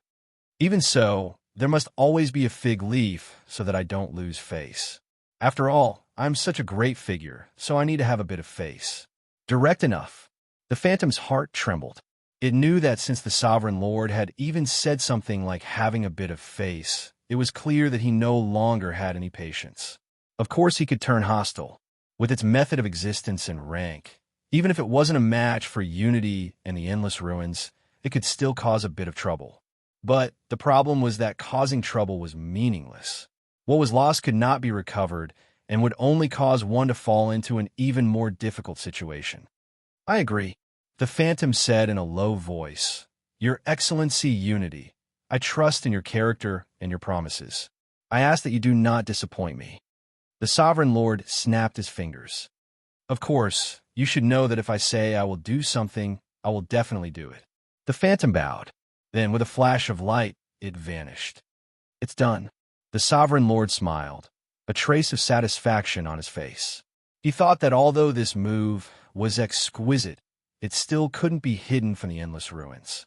After all, if he could find a lackey among the 9 blazing suns, then as an existence of the same level, Unity would naturally be able to do the same. If he could guess it, then so be it. In any case, in the end, what the two sides competed in was true strength. Wisdom, schemes, and other such things would all become pale and useless. If Qin Yu killed Galaxy, then there would be another. There were 3 of them in total. A third, it was a bit less, but it was still enough. The sovereign lord wasn't prepared to wait any longer. And if there were any harvests, even if he could, the Endless Ruins wouldn't give him any more time. Rather than being forced by the Endless Ruins to passively fuse with them, he might as well take the initiative. The sovereign lord took a deep breath and slowly exhaled. He smiled. "Meaty." Her voice was calm. Just as it left her mouth, it was swept away by the wind and dissipated above the mountain peak. But now, guided by the power of the Nether, it crossed endless space and rang out in Meaty's ears. Thus, beneath the sea of stars, Meaty stood beside Qin Yu. Her eyes burst out with light. "Qin Yu seemed to sense something." He turned his head. Meaty shrugged. "It seems that what I said before wasn't too accurate. There really isn't much time left." She lifted a hand and patted Qin Yu's shoulder. "Boy, strive to survive." Qin Yu frowned. "Those words are inauspicious." Meaty laughed. "What is auspicious? Can it be eaten?" Her laughter was bright and beautiful, like a gentle breeze beneath a warm sun, revealing a sense of happiness and comfort. It was like she had been waiting for this day for a long time. From the inside out, she gave off a feeling of impatience. Schwa! Meaty vanished from sight. Qin Yu took a deep breath and let it out. Looking at the place where Meaty vanished, he knew that after this farewell, it was possible they would never meet again. There were many things he wanted to say, but in truth, he couldn't say a single word. This was because Qin Yu didn't know what he should say at this time. For what standpoint should he speak? Should he hope that Meaty would return? Of course. But should the Lord Ruler just disappear? As a person, one had to have a conscience. Although he hadn't interacted much with the Lord Ruler, Chinyu was well aware that his life had been saved by the Lord Ruler many times. To be ungrateful was simple to say and simple to do, but Chinyu couldn't do it. Thus, he could only remain silent. In the silence, he listened to Misty's laughter and watched as she vanished from his sight. Chinyu, there are some things that you cannot meddle in. The little blue lamp's voice sounded out. When Chinyu and Misty had conversed, the little blue lamp had maintained its silence, giving the two a moment to communicate in private. I know. Chinyu's expression returned to tranquility, his eyes like a calm lake. This wasn't a disguise or forcefully suppressing his emotions. Rather, his heart had truly returned to tranquility.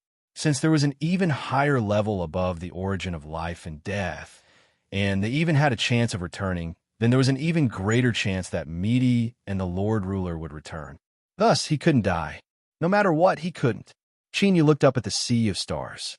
He could sense that Chin Chi-Chi's aura was there. It was safe. This was returning Unity's palace, so it was naturally protected by her will. Even if the End Ruins wanted to cause trouble, they would need to expend some effort.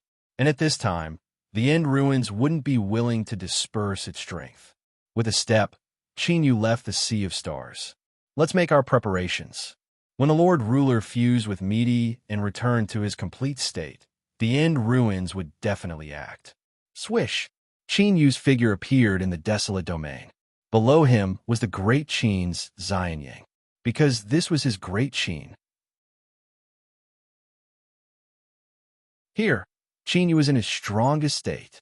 As for the End Ruins' descent and the great calamity that would follow, it would inevitably destroy everything. But in truth, none of this was important. The great Qin was Chinyu's great Qin. As long as Chinyu lived, the great Qin would exist forever.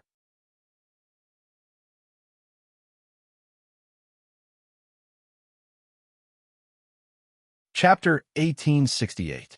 Atop the towering mountain summit, strong winds howled. The light of the great sun sprinkled down, but now it shivered, not daring to approach at all. At this time, there were two people at the summit. This was because they had returned to one, they would return to one. Today, they would return to one. The ruler's expression was calm, and his eyes were indifferent. He revealed a strong self-confidence, as if everything was under his control. He looked at Misty and slowly said, "You and I both know that even though we come from the same root, and we each occupy a portion of the power, in the end, I am the one who occupies the majority." Misty said, "That is indeed the case. But those who occupy the majority may not be the final victors. For instance, Chinyu and Dubhe. They're the best living examples in front of us. You and I have seen it with our own eyes, haven't we?" The ruler said, "That is indeed the case. But you should know that I'm not Dubhe and you are not Chinyu." Misty coldly sneered, "You speak so much nonsense. The result will be known once we fight. Do you think your tongue can decide victory or defeat?" The ruler said, "Your words don't sound right. In particular, if you place them on me, it would be a bit too stimulating." "Shut up," Misty shouted. She stepped forwards, seeming to trample over the winds and clouds. Her aura was incomparably fierce and cruel. "Today, I will let you know what true stimulation is." Bang! The peak of the mountain exploded and instantly turned into a field of chaos. The space was completely distorted and everything within it was torn apart. The strength that belonged to returning to one burst forth, colliding, finally fusing together. The fluctuations of this battle naturally wouldn't leak out. Otherwise, even if it was just a small amount, it would be enough to instantly create a calamity of destruction. It was unknown how many lives would die. Even those supreme, blazing suns that illuminated the heavens and earth, those blazing suns that stood high above, couldn't sense what was occurring here. This was because this involved a higher level of restraint towards one's strength. But this battle couldn't be concealed from returning void. Above the Black Sea, on the silent island, all that could be seen was bare stone without the least bit of life. Returning Void held his hands behind his back. He stood at the edge of the island, looking into the distance. He slowly let out a breath. It has begun, he whispered to himself, his tone incomparably calm. But as he spoke these simple words, the mirror-like surface of the black sea suddenly began to ripple. At first, it was only an extremely thin streak, but it quickly grew stronger. Then, it turned into a raging wave that swept in all directions. Its imposing manner was terrifying to the extreme. The entire black sea was boiling. The bottomless ruin looked up. He narrowed his eyes, his expression cold and indifferent. That's right, I do want to kill Chinyu. Only when he dies can I rest easy. But since I've already guessed that the tower is in your hands, I naturally don't have complete confidence. After all, even if it's only a broken stone tower that fell from the sky, its body is still incomparably firm. It can even be said to be indestructible. I can shatter it, there's no doubt about that. But it will take time, and the fusion between the two of you is indeed an extremely difficult and time-consuming matter. Unfortunately, things like common sense don't apply to you and me. Of course, I can't take the risk. As he spoke, the waves of the Black Sea surged even more terrifyingly. The seawater that was stirred up turned into a terrifying curtain of water that seemed to connect the heavens and the earth. The bottomless ruin was speaking to himself, or perhaps he was persuading the Black Sea to follow him to complete some world-shaking feat. Killing Chinyu is something that must be done. But the truth is that there is a possibility that is even more tempting than killing him. The bottomless ruin's expression became increasingly calm and indifferent. His eyes were icy cold and revealed a powerful will. After killing you, the world will no longer return to one. Since there is no return to one, there is no possibility of restarting it. Since there is no restarting it, I am the home of all things. I can exist for all eternity until the end of time. So I will kill you. After the sinkhole finished his last sentence, the Black Sea in front of him finally responded. It soared into the sky and transformed into a black snake. Its cold and evil eyes locked onto the sinkhole, revealing undisguised greed and heat. Hiss! The black snake cried out. The bottomless ruin waved his hand. Go. Kill Chinyu. Shwa! The black snake vanished from sight. As the saying went, those who didn't die were thieves. Then, the bottomless ruin was definitely one of the most powerful and cautious old thieves in the world. Everything had to be done in a safe and secure manner. To kill them, the bottomless ruin would personally act. To kill Chinyu, he would leave it to the Black World Destruction Snake. If that was the case, it would mean that he had left himself two paths to take. As long as either of them succeeded, the bottomless ruin could continue living. And living was always the most important thing. With a step forward, the bottomless ruin shot up into the skies. At the same time, he raised his hand and grasped forward. In the dried-up Black Sea, the increasingly lonely and barren islands suddenly shot up into the skies. Like black stones, they howled into the bottomless ruin's hand, turning into a string of pitch-black stone beads without the slightest impurity. On the surface of each bead, a ghostly face appeared. The corners of each bead cracked open, revealing a hideous smile. The bottomless ruin. What it represented was naturally destruction and catastrophe. The Qin Empire of Xianyang. Within Qin Yu's chest, his heart suddenly shrank. It was like it had been grasped by an invisible hand and was being ruthlessly squeezed. It's here. He looked up. With a roar, the phantom of the blazing Great Tao appeared behind him. Amidst the raging flames, stars began to appear. This was the gathering of the power of Joss flames, as well as the manifestation of the blazing sun's will. And at the peak of the heaven-piercing Great Tao was the phantom of a great sun, releasing a blinding light. With the Joss flame Great Tao as the line, connecting the stars in the skies and protecting the blazing sun. At this moment, Chinyu was undoubtedly in his strongest state. But the reason he did this was not to resist the bottomless ruin, but to offset the annihilation strength that penetrated towards him. Bang! A stone pagoda appeared out of thin air, covering Chinyu within. The pagoda that was covered in mottled scars began to shine. Faintly, one could see a face within this light. Its eyes were closed, silent. But in this silence, there was an extremely strong and firm will, as if a mountain was pressing down on it, unshakable in the least. In the next moment, the skies above Xianyang City shattered into powder. The black destruction serpent swam out, its cold and greedy eyes locked onto Chinyu. It roared out loud. Without any pause or hesitation, the black destruction serpent howled forwards. Its massive body coiled around the stone pagoda, using its extreme darkness to corrode the light that the stone pagoda was currently releasing.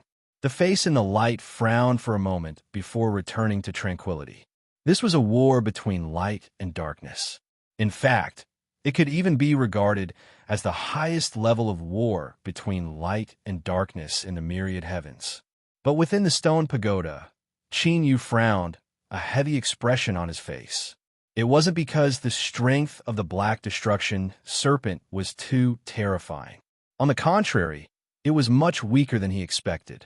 Although you could clearly feel the aura of the bottomless ruin from the black snake's body, it was clearly impossible for the black destruction serpent to kill him with its strength alone. At the very least, he could predict that the black destruction serpent wouldn't be able to break through the defenses of the stone pagoda for some time. And now, time was the most precious. It was impossible for the bottomless ruin not to understand this. Based on the above, since the bottomless ruin knew how important time was to him, then where was he going now? This wasn't a difficult question to guess. Yu's pupils shrank, and he easily locked onto the answer, Gue 1. Or, to be more certain, he had locked onto the opportunity where the Lord Ruler and Misty were fusing. The bottomless ruin had chosen them. At this moment, thoughts raced through Yu's mind at an astonishing speed. In truth, all of this was a very simple deduction. The reason why Yu was still unscathed was because of Gue 1's protection. Then, if he killed the Lord Ruler and Misty, there would naturally be no Gue 1 in this world. And without Gue 1, it didn't matter whether Yu lived or died today. This was the first step to completely end the root cause. Gue 1 and the bottomless ruin were existences on the same level. It was undoubtedly extremely difficult for them to kill each other. Reason told Yu that he didn't need to worry too much. The Lord Ruler and Misty would definitely be able to protect themselves. But if the bottomless ruin made a move, if he didn't have a certain degree of confidence, would he take such a risk? He took a deep breath and then exhaled. Yu looked up. Although he was in the stone pagoda, his line of sight wasn't obstructed. He could clearly see the black destruction snake coiled above the stone pagoda. There have been some changes in the situation. I believe you've already guessed it, so we must also make changes. Yu paused for a moment. He continued, "We will rush out, kill this black snake, and help Gue 1. After a brief silence, the stone pagoda responded, "Yu, although your guess is likely to be the truth, I must remind you that the black destruction snake is at least half as strong as the bottomless ruin. You might be fine in the stone pagoda, but if you face it head-on, you won't have any chance." Yu said in a low voice, "You will help me." The stone pagoda said, "My mission is to ensure your survival, not to send you to your death." The transparent stone pagoda suddenly turned dark, cutting off all contact with the outside world and falling into absolute silence.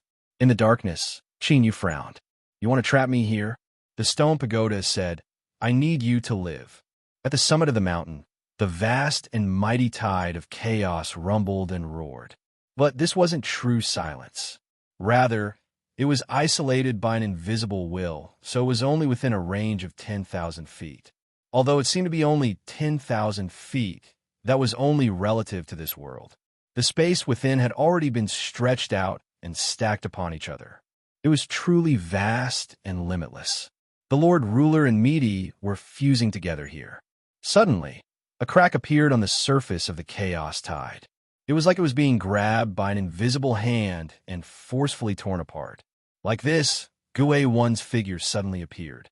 He looked at the chaos in front of him. After a brief silence, he stepped into it. Gue 1, I have come to kill you.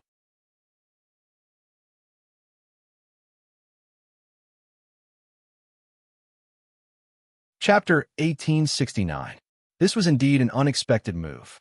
Many years ago, returning ruin had prevented a calamity from happening, causing a blazing sun to shatter. Because of this, Qin Yu's previous life came to an end, leading to the many stories that followed. Thus, returning ruin made that bet with His Excellency ruler and misty. Thus, after losing the bet, returning ruin could only suppress the killing intent in his heart and silently wait. Everyone believed that he was waiting for His Excellency ruler to fuse with misty, waiting for the best opportunity to kill Qin Yu. However, the sinkhole had used their actions to prove that something like common sense should not be applied to them. Returning ruin made his move. The Black Destruction Snake's attack could still force Qin Yu into the stone pagoda. But his real target, the person he wanted to kill, was Gue Yi. This was not an impulsive decision, but a decision he had made after long and careful consideration. This was because only with Gue Yi's death would everything come to an end. He wouldn't have to face a crazy woman after killing Qin Yu. Thus, today, returning ruin brazenly descended and said the words that had lingered in his heart for so many years. I'm here to kill you. The chaos atop the mountain peak suddenly twisted. Black cracks appeared from within. They disappeared in a flash, like fine cracks on thin ice. They didn't seem very eye-catching, but in truth, each and every one of these cracks contained unimaginable terror. If any one of them was released, the power contained within the black cracks could easily destroy the entire world. The clouds above the summit shook and shattered. Piece by piece, they gradually dissipated. Thus, this suppressed and restrained fluctuation that shouldn't have been detected by the outside world finally leaked out. The blazing sun above suddenly brightened. It was as if a pair of eyes appeared in the light, filled with shock as they looked at the chaos atop the mountain peak. As they sensed the fluctuations within, their hearts throbbed. And soon, the other blazing suns descended one after another. But that was all they could do. No one dared to act rashly. Even if there seemed to be an extremely wonderful opportunity in front of them, no one hoped that there would be a mountain above their heads. This was especially true for the blazing suns that theoretically stood at the peak of the myriad heavens. They were supposed to be invincible in the world, to use their own light to illuminate the world. Everyone else had to bow their heads before them. But now they were unable to truly stretch their waists in this world. If the ultimate and unity disappeared at the same time, it would be the most wonderful thing in the world to them. But even so, it was just a thought. It was impossible for it to be turned into actual action. If they were on a different level, they would just be watching from the sidelines. They wouldn't even have a chance to be a fisherman. This was because the various prodigious suns did not doubt that regardless of whether it was the sinkhole or return to one, even if they only had the strength to wave their arms once, it was enough to easily beat them into the ground. He could only watch from the sidelines. However, this didn't affect the fact that the hearts of the leaders of the blazing suns were surging at this moment, and they were filled with ups and downs. Without a doubt, what they were witnessing now was the most terrifying battle in the world. Even though the power of returning to one and the ruins of end was still in a suppressed and restrained state and did not really affect the surroundings, the black cracks that flashed by were enough to make their hearts palpitate. Perhaps, by spying on the battle between these two ultimate experts, they would be able to obtain some harvest. They would be able to find the direction that they had been searching for countless years, but to no avail. Qin Yu was silent. In the darkness, he felt the unyielding will of the stone pagoda. It was simple and direct. He wanted to seal up Qin Yu, not giving him a chance to leave. But as time passed, the restlessness in his heart increased. He took a deep breath and lifted a hand to touch his eyebrows. Suicide is an incomparably cowardly thing to do. Using suicide to threaten others is an even more embarrassing choice. Qin Yu looked straight ahead. His tone was calm. So, I ask for your forgiveness. If I had any other choice, I would not have taken this step. Although I don't know where you came from or what kind of story you have, since you want me to live, then, no matter if it's because of our past friendship or the fact that you need me to live, please agree to my request." The stone tower was silent. In front of him was still the same darkness. Pa, with a light sound, his flesh split open, revealing the white bones underneath. Chinyu said, "I don't want to die, nor do I want to die. But once Guy dies, I will definitely die. So, I don't mind using my own death to fight for a chance for Guy to live. It sounds awkward, but this is my attitude. I hope that you will not continue to remain silent, because no matter how hard my skull is, I might not be able to withstand it." Pa, there was another sound. This time, what split open was the white bones that appeared after the flesh and blood between his eyebrows broke apart. Chinyu didn't want to die, but if Guy died, he would definitely die. Of course, even if the endless void attacked, Guy might not necessarily die. But Chinyu's intuition told him that he couldn't gamble. So, he could only use his own life and death to force the stone tower. There was a brief silence in the darkness. Then there was a sigh. Light sprinkled in once more, and he could clearly see the black destruction snake outside. The stone tower chose to retreat. "Chinyu, I hope you won't regret your choice today." Chinyu took a deep breath. The flesh and blood between his eyebrows rapidly healed. He took a deep breath and said, "Believe me, I am even more unwilling to regret it. I believe you." As the stone tower finished speaking, the black destruction snake that was madly coiling around it suddenly let out a pained hiss. The light that was released from the surface of the stone tower suddenly brightened. It was like rays of light gathered together to form arrows that pierced through the snake's body. As the black destruction snake tumbled down from the stone tower, it smashed into the ground with a heaven-shaking bang. The stone tower disappeared, and a transparent light armor appeared on the surface of Chinyu's body. "I don't have a strong attack attribute. The only thing I'm good at is that my body is hard enough, so I can only provide you with defensive assistance. If you want to help Guy, then you can only rely on yourself to kill the black destruction snake in front of you. I believed you before, so please believe me. This really is an extremely difficult matter." Chinyu didn't speak because at this moment, he could clearly feel the terrifying aura coming from the black destruction snake. It was as if the heavens and earth were splitting apart, terrifying to the extreme and impossible to resist. "I believe you, but I still have to kill you." Bang! With a heavy step, Chinyu's body wildly expanded, turning into a 100,000-foot-tall ancient. He lifted a hand, and the three divine tools of the ancient race appeared. The ancient divine bow was drawn, and the ancient divine spear shot out. It was fast like a bolt of lightning. It instantly crossed space and arrived in front of the black destruction snake. Bang! The ancient divine spear stabbed down, striking the black destruction snake. The earth couldn't withstand the sudden eruption of strength and began to collapse. Cracks rapidly spread in all directions, causing dust to splash into the air. Just this strike had destroyed all of Xianyang City. Everything had been annihilated. This was the might of a blazing sun. But soon, Chinyu's pupil shrank. The dust that shot into the sky rapidly dissipated, revealing the black destruction snake. It was completely unharmed. Not even a single scale had been broken. At this time, its cold and evil eyes locked onto Chinyu. The corners of its lips curved up, and the sharp fangs that it revealed a mocking smile. "Idiot!" As it spoke, the black destruction snake's tail stirred. At this moment, the world seemed to freeze as a terrifying strength suppressed everything. Behind Chinyu, the great Tao phantom shot into the sky. Stars rapidly revolved on its surface, and the great sun at its end released a dazzling light. "Kacha! Kacha!" There was a shattering sound as the world froze and shattered. Chinyu raised his hand and thrust forward.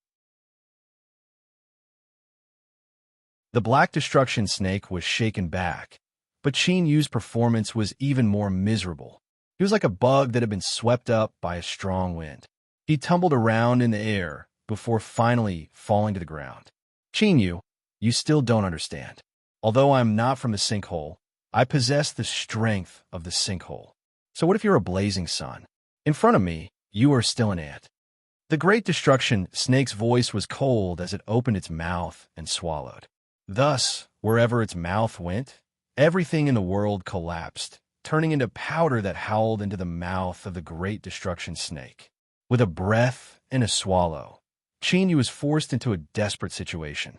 The great Tao phantom behind him connected the world like a divine tree that supported the heavens, helping Chenyu stabilize his body. But even so, his body was still trembling. The great Tao phantom behind him buzzed incessantly. The power of Joss flames was being consumed crazily. The great Tao connected the stars, and the blazing sun at the top were all desperately releasing light. But this was still not enough to resist the devouring of the black destruction snake.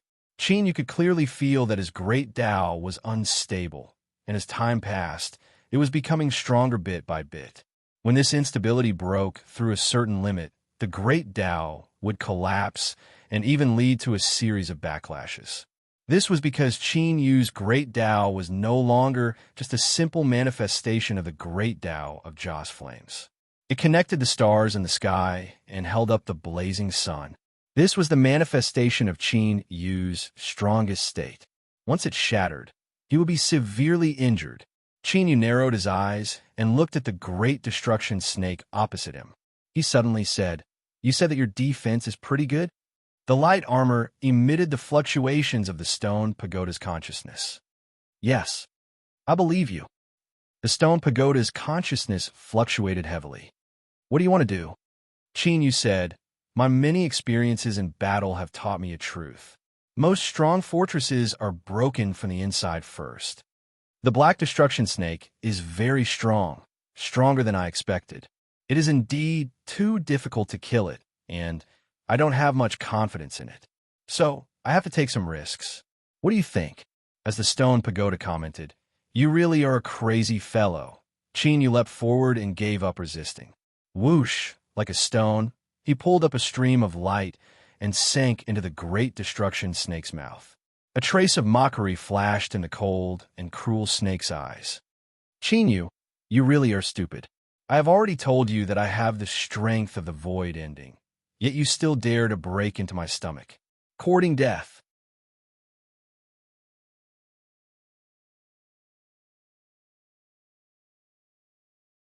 Chapter 1870.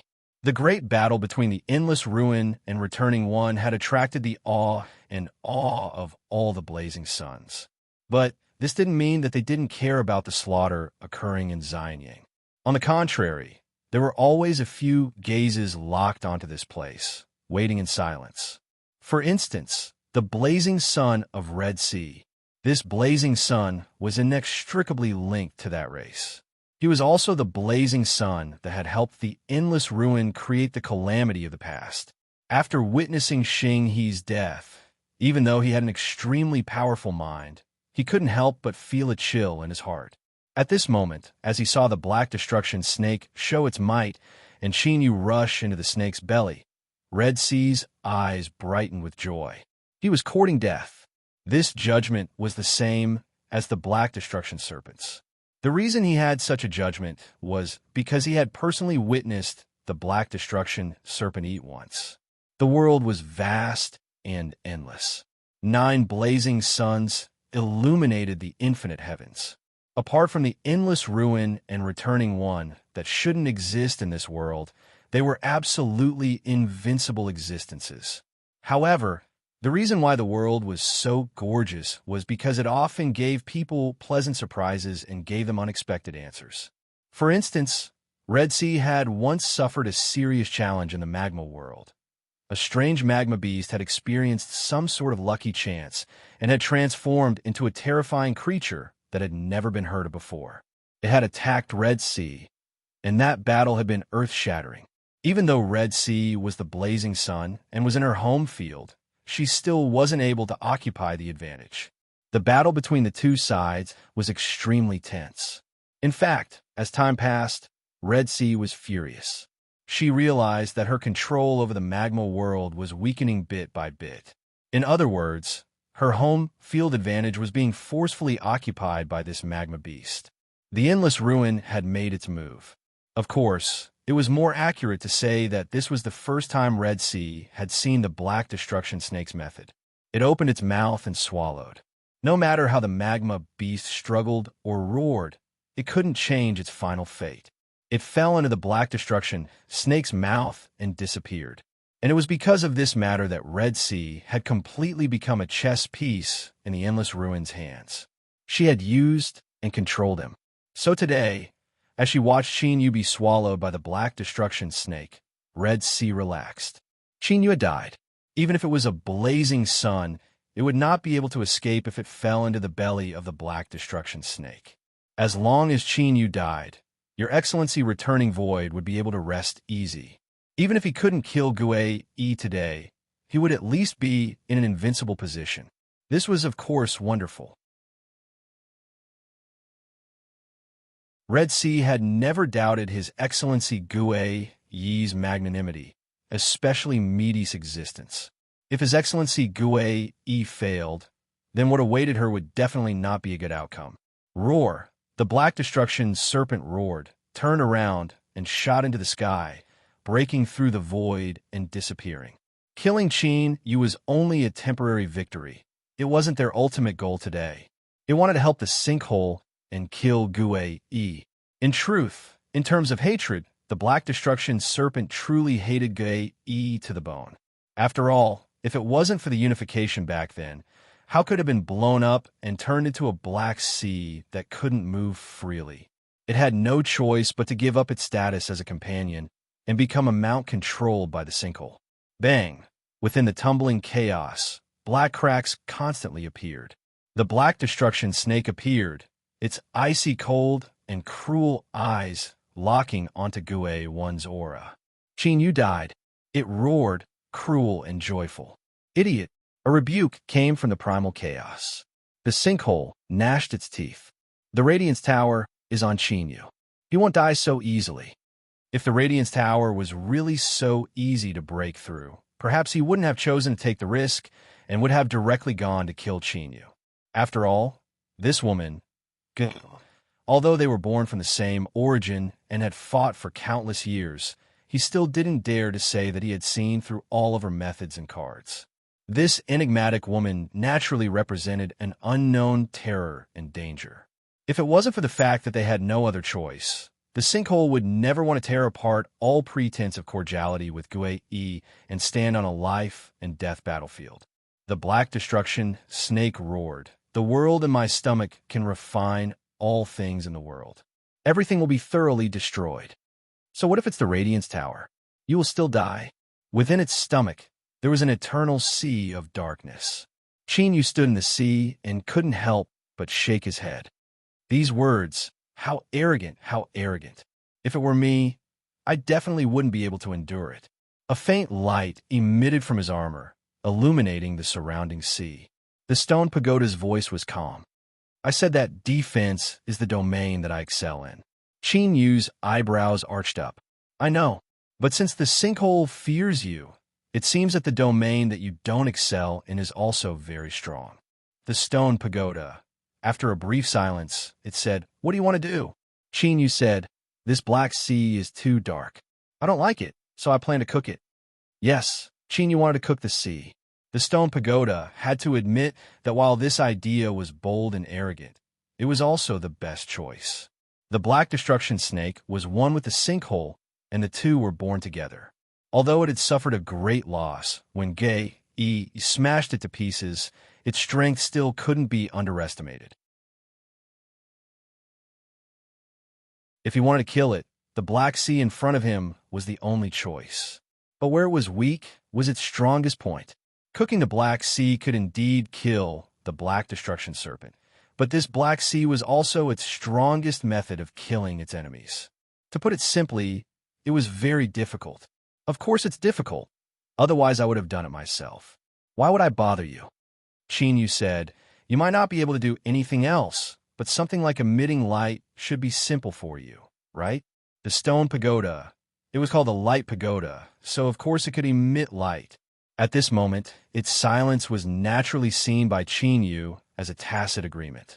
He clapped his hands and smiled. So let's begin. Cook this black sea and steam that big snake. Boom! The great Tao phantom soared into the sky, but at this moment, every inch of extension became exceptionally difficult. This was because this was the belly of the Black Destruction snake, a world of its own. But even so, the burning incense flame avenue still forcefully extended. Thus, above the pitch-black sea, light suddenly descended. The strung-up stars and the blazing sun all released resplendent light. The silent mech on Qin Yu's body also began to shine brighter. The gathering of light often meant an increase in temperature. Thus, the ice-cold black sea actually had a hint of burning heat. Moreover, as time passed, this trace of heat was growing stronger bit by bit. It was like a spark falling onto an autumn grassland and suddenly igniting a cluster. Then it spread outwards, and in the blink of an eye, it was like a prairie fire. The flames burned fiercely. The temperature soared. The ice-cold and deathly, still black sea tumbled and bubbled. Billowing water vapor soared into the sky, evaporating and dissipating under the illumination of the light. The Black Destruction snake screamed miserably. It frantically rolled about, its pair of cold and ruthless eyes turning crimson. Rumble. In a state of pain and madness, the Black Destruction snake's body expanded crazily. In the blink of an eye, its body was tens of thousands of miles long. As it rolled about on the ground, it was truly a scene of destruction. Everything was crushed. As the Black Destruction snake wreaked havoc, it was instantly reduced to powder, losing all vitality. Returning Ruin's face was ashen. He could clearly sense what was happening within the Black Destruction snake's body. It was not difficult to save it, but now that the battle between Returning Ruin and Returning Ruin had reached a critical moment, he could not afford to be distracted. Returning Ruin, who are you looking down on? Even if it's just a thought, it's still a distraction. A lazy voice sounded in his ears. The Lord Ruler's tone was calm, but the frequency at which the pitch-black cracks appeared in the chaos space suddenly increased by several times. Humph! Meaty coldly sneered. Returning Ruin, it seems I've underestimated your courage. Since today begins, only one of us will be able to leave this chaos region alive. Returning Ruin looked away. No! Returning Ruin, save me, save me. The Black Destruction snake finally realized just how foolish it had been. It never imagined that Qin Yu's Joss Flame Great Tao would be so formidable that it could forcefully stretch out from its stomach and descend upon it. At the same time, it had far underestimated the strength of the Tower of Light. Those lights clearly weren't too strong, but they released a terrifying burning heat. Once more, it felt the aura of death, and before, it came from Returning Ruin. Unfortunately, the Black Destruction snake's prayer received no response. The moment Returning Ruin looked away, he threw all of his strength into killing Returning Ruin. That idiot Black Destruction snake, if he died, then he died. As long as he killed Returning Ruin, everything would be under his control. No matter what price he had to pay, it would still be worth it. Yo, you're getting serious. Then let's begin. The Lord Ruler's voice suddenly turned cold. Then, bang, the area of primal chaos that was filled with pitch-black fissures suddenly shattered. Everything turned dark. This was an area of death formed by the impact of absolute destructive power. The struggling Black Destruction snake desperately waved its tail, wanting to escape this area. But its movements were a bit too slow, or perhaps it was better to say that the exploding mass of darkness was just a bit too fast. When the Black Destruction snake fell into it, it was like it had fallen into a pot of boiling oil. With a terrifying sizzling sound, its scales began to emit black smoke, and then its exposed flesh began to rapidly corrode and fester. Returning Ruin, what are you doing? The Black Destruction snake screamed in horror. At this moment, it was trapped from both inside and outside. With two bursts of burning energy erupting at the same time, it truly felt like it was about to be cooked. The aura of death was thick. Fool! Little Meat sneered. Of course I'm going to kill you and take back the power that you occupied while you were in your companion form. The black destruction snake's pupils shrank. The black sea within its body had already begun to boil. At this moment, Qin Yu, in his mech form, was like a true sun. Along with the light came a scorching heat. Returning Ruin was silent, because Little Meat was right. And at this point, there was no longer any need to hide. If the Lord Ruler and Little Meat were both parts of the Returning Ruin, then the Black Destruction Snake was also a part of Returning Ruin. Since this was a battle of life and death, he naturally had to gather all of his strength. Returning Ruin's original plan was not like this, but the Black Destruction Snake was far too stupid, so he could only bring it forward. Fortunately, as he killed the Black Destruction Snake, he could also kill Qin Yu. In the end, he had not suffered a loss.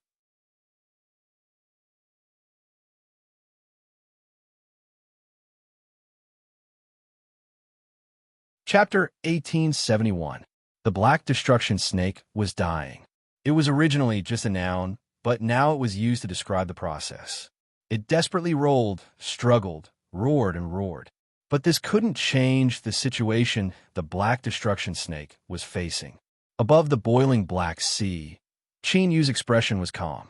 His armor of light shined brilliantly. The Black Destruction Snake will die, but so will you. The stone pagoda's voice was solemn. Returning Ruin's decisiveness and ruthlessness left, even he couldn't help but feel a chill in his heart. I know. Qin Yu took a deep breath, a smile on his lips. But I still choose to gamble. The stone pagoda was silent. Qin Yu's words were simple, but he understood the deeper meaning. Let's take a gamble. First, he gambled on Gue One's strength. Even if he faced a sneak attack from Returning Ruin, he could still protect him. Second, he gambled on the defenses of the stone gambling pagoda. Even if there were problems with the first one, it could still guarantee his safety.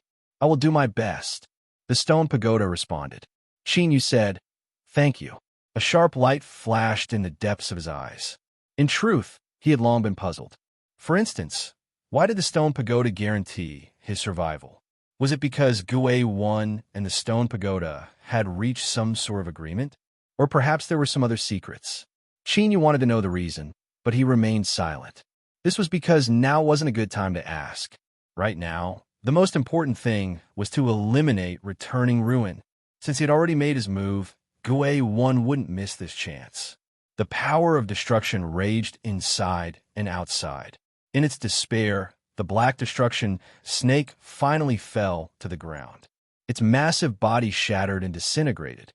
Black fog gushed out, howling towards Returning Ruin and fusing into his body.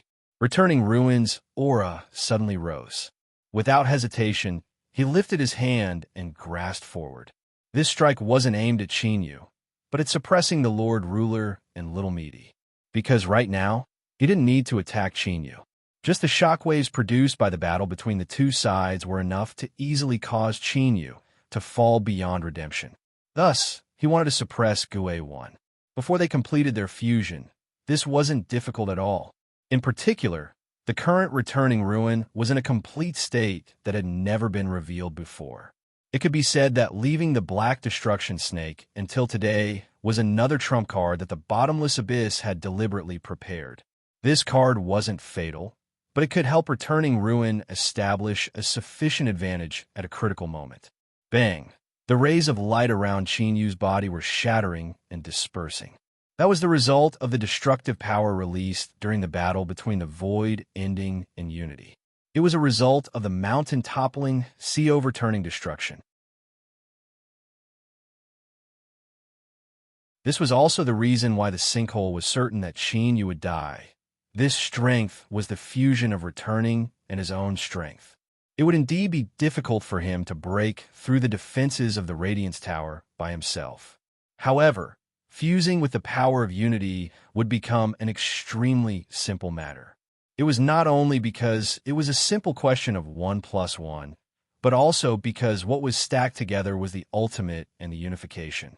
It was a powerful existence that should not exist in the world, but was born from the origin of life and death. Gue wanted to protect Chinyu and ensure that he could live. But now, he could only watch helplessly as Chinyu died. He died under her hands. However, there was no other choice.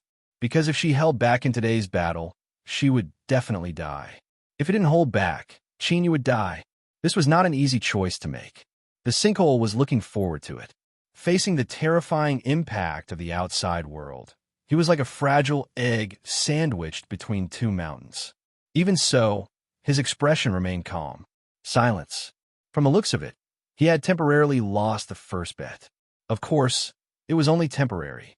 Chinyu believed that although Her Excellency Ruler and Little Meaty had not made a move, it did not mean that she would remain silent.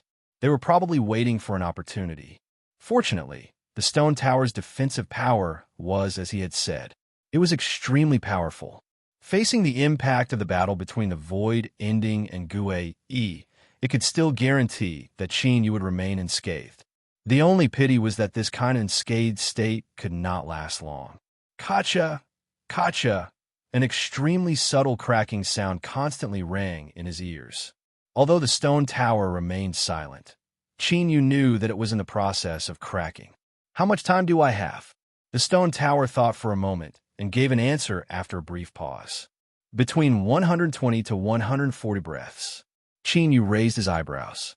He thought that it was indeed accurate, and the number was not small. But thinking about it carefully, time was of the essence. He rubbed his eyebrows and muttered, I have to think of a way. I can't just wait like this.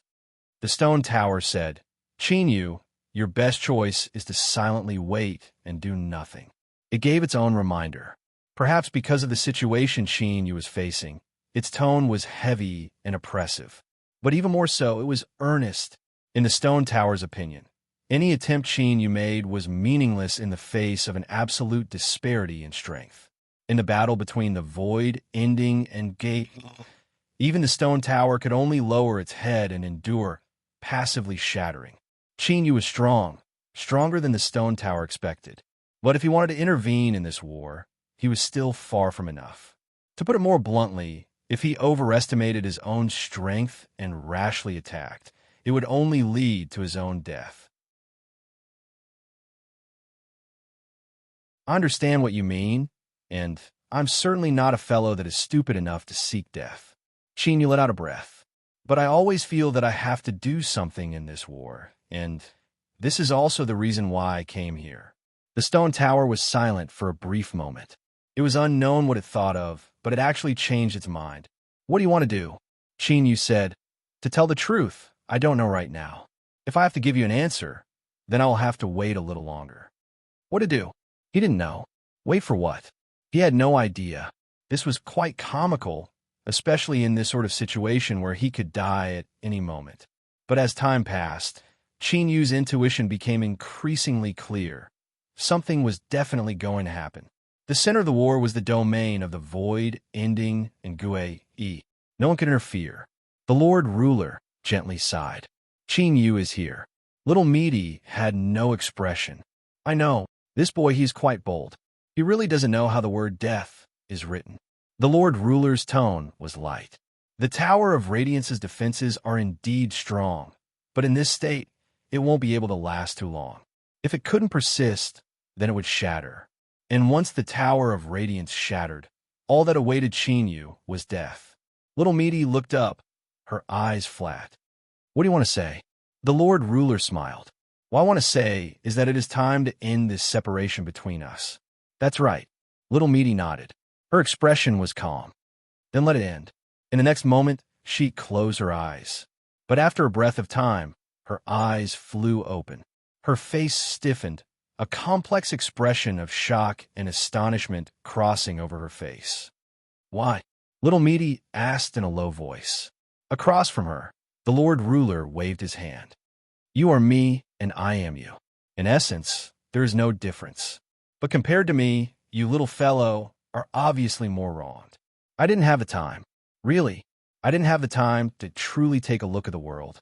Moreover, I have existed for far too long, so long that I am already tired of it. So, I will leave everything to you in the future. I have always been tired, but now I can finally have a good night's sleep. The Lord Ruler faintly smiled. Little meaty, goodbye. I think you won't mind bidding farewell to Chinyu for me. Then I will leave. Like a phantom, with a tremor, she vanished from sight. No, the void ending roared out, filled with shock. Are you insane? Why did you give up on your own? Why? This was something he couldn't understand, no matter what. In order to continue living, the void ending had been constantly scheming since a long, long time ago. Even today, all he thought about was how to kill Gue-E, how to put Chinyu to death. But now, what did the void ending see? The Lord Ruler had given up on her own initiative. To put it simply, she had chosen to commit suicide. That's right, in the eyes of the void ending, this was suicide. Once she disappeared, she would disappear forever. Her consciousness would fall into a deep slumber, never to awaken again. This was no different from death, or it could be said that this was death. Thus, the void ending couldn't accept this. It found it hard to believe. Why would the Lord Ruler do this? Bang! Like a boulder falling into water, terrifying waves swept out in all directions. With Meaty as the center, a formidable aura was released. This was Gue-Ye's true and complete state, the manifestation of her greatest strength. All around her, the shackles produced by the void ending began to shatter, breaking apart inch by inch and vanishing. The stone pagoda roared, "Be careful! I can last for another 30 breaths of time." Without needing its reminder, Chin could already see the strength of the collision rising outside. But he wasn't alarmed or angry. Instead, his eyes brightened, a sharp light surging within them. Don't worry, in less than 30 breaths of time, the turning point has already appeared. In the next moment, the terrifying, crushing pressure that the stone pagoda withstood instantly vanished from sight. Schwa, his field of vision twisted. When it was restored, Meaty was in front of him. Only her. Chinyu took a deep breath. Congratulations! To become the final victor, to become the main body of Gue-Ye's consciousness. This was certainly something worth congratulating. However, a complex feeling still wove in his heart. Meaty shook her head. There's nothing worth congratulating. She gave up on her own initiative, otherwise the one to disappear would have been me. From the start, she had been well aware of this. The reason she appeared calm and indifferent was because this was the truth. She didn't want herself to fall into painful emotions and waste the last of her time. Of course, although she would fail, if she resisted with her body, she could still set off a bitter battle. But Chinyu didn't have that much time. So Meaty chose to give up. But she never imagined that she would be one step too slow. The Lord Ruler had also chosen to give up. Was this also because she didn't want Chinyu to encounter danger? She took a deep breath and looked at Chinyu. Meaty said, "Before leaving, she asked me to bid farewell to you in her place." A sour feeling filled his chest. Chinyu frowned, disbelief in his eyes. He wasn't an idiot. He naturally knew what the Lord Ruler was most likely giving up on her own initiative. Meaty said, "There is no need to doubt it. The truth is just as you think. So, no matter how much time has passed, you should always remember her. However, remembering her is a matter for the future. Moreover, the premise is that you can continue living and not die today. Now, it is time to kill the void ending." You're tuning into the Warrior Lore YouTube channel. Don't forget to subscribe and join us on this journey to catch the most captivating stories.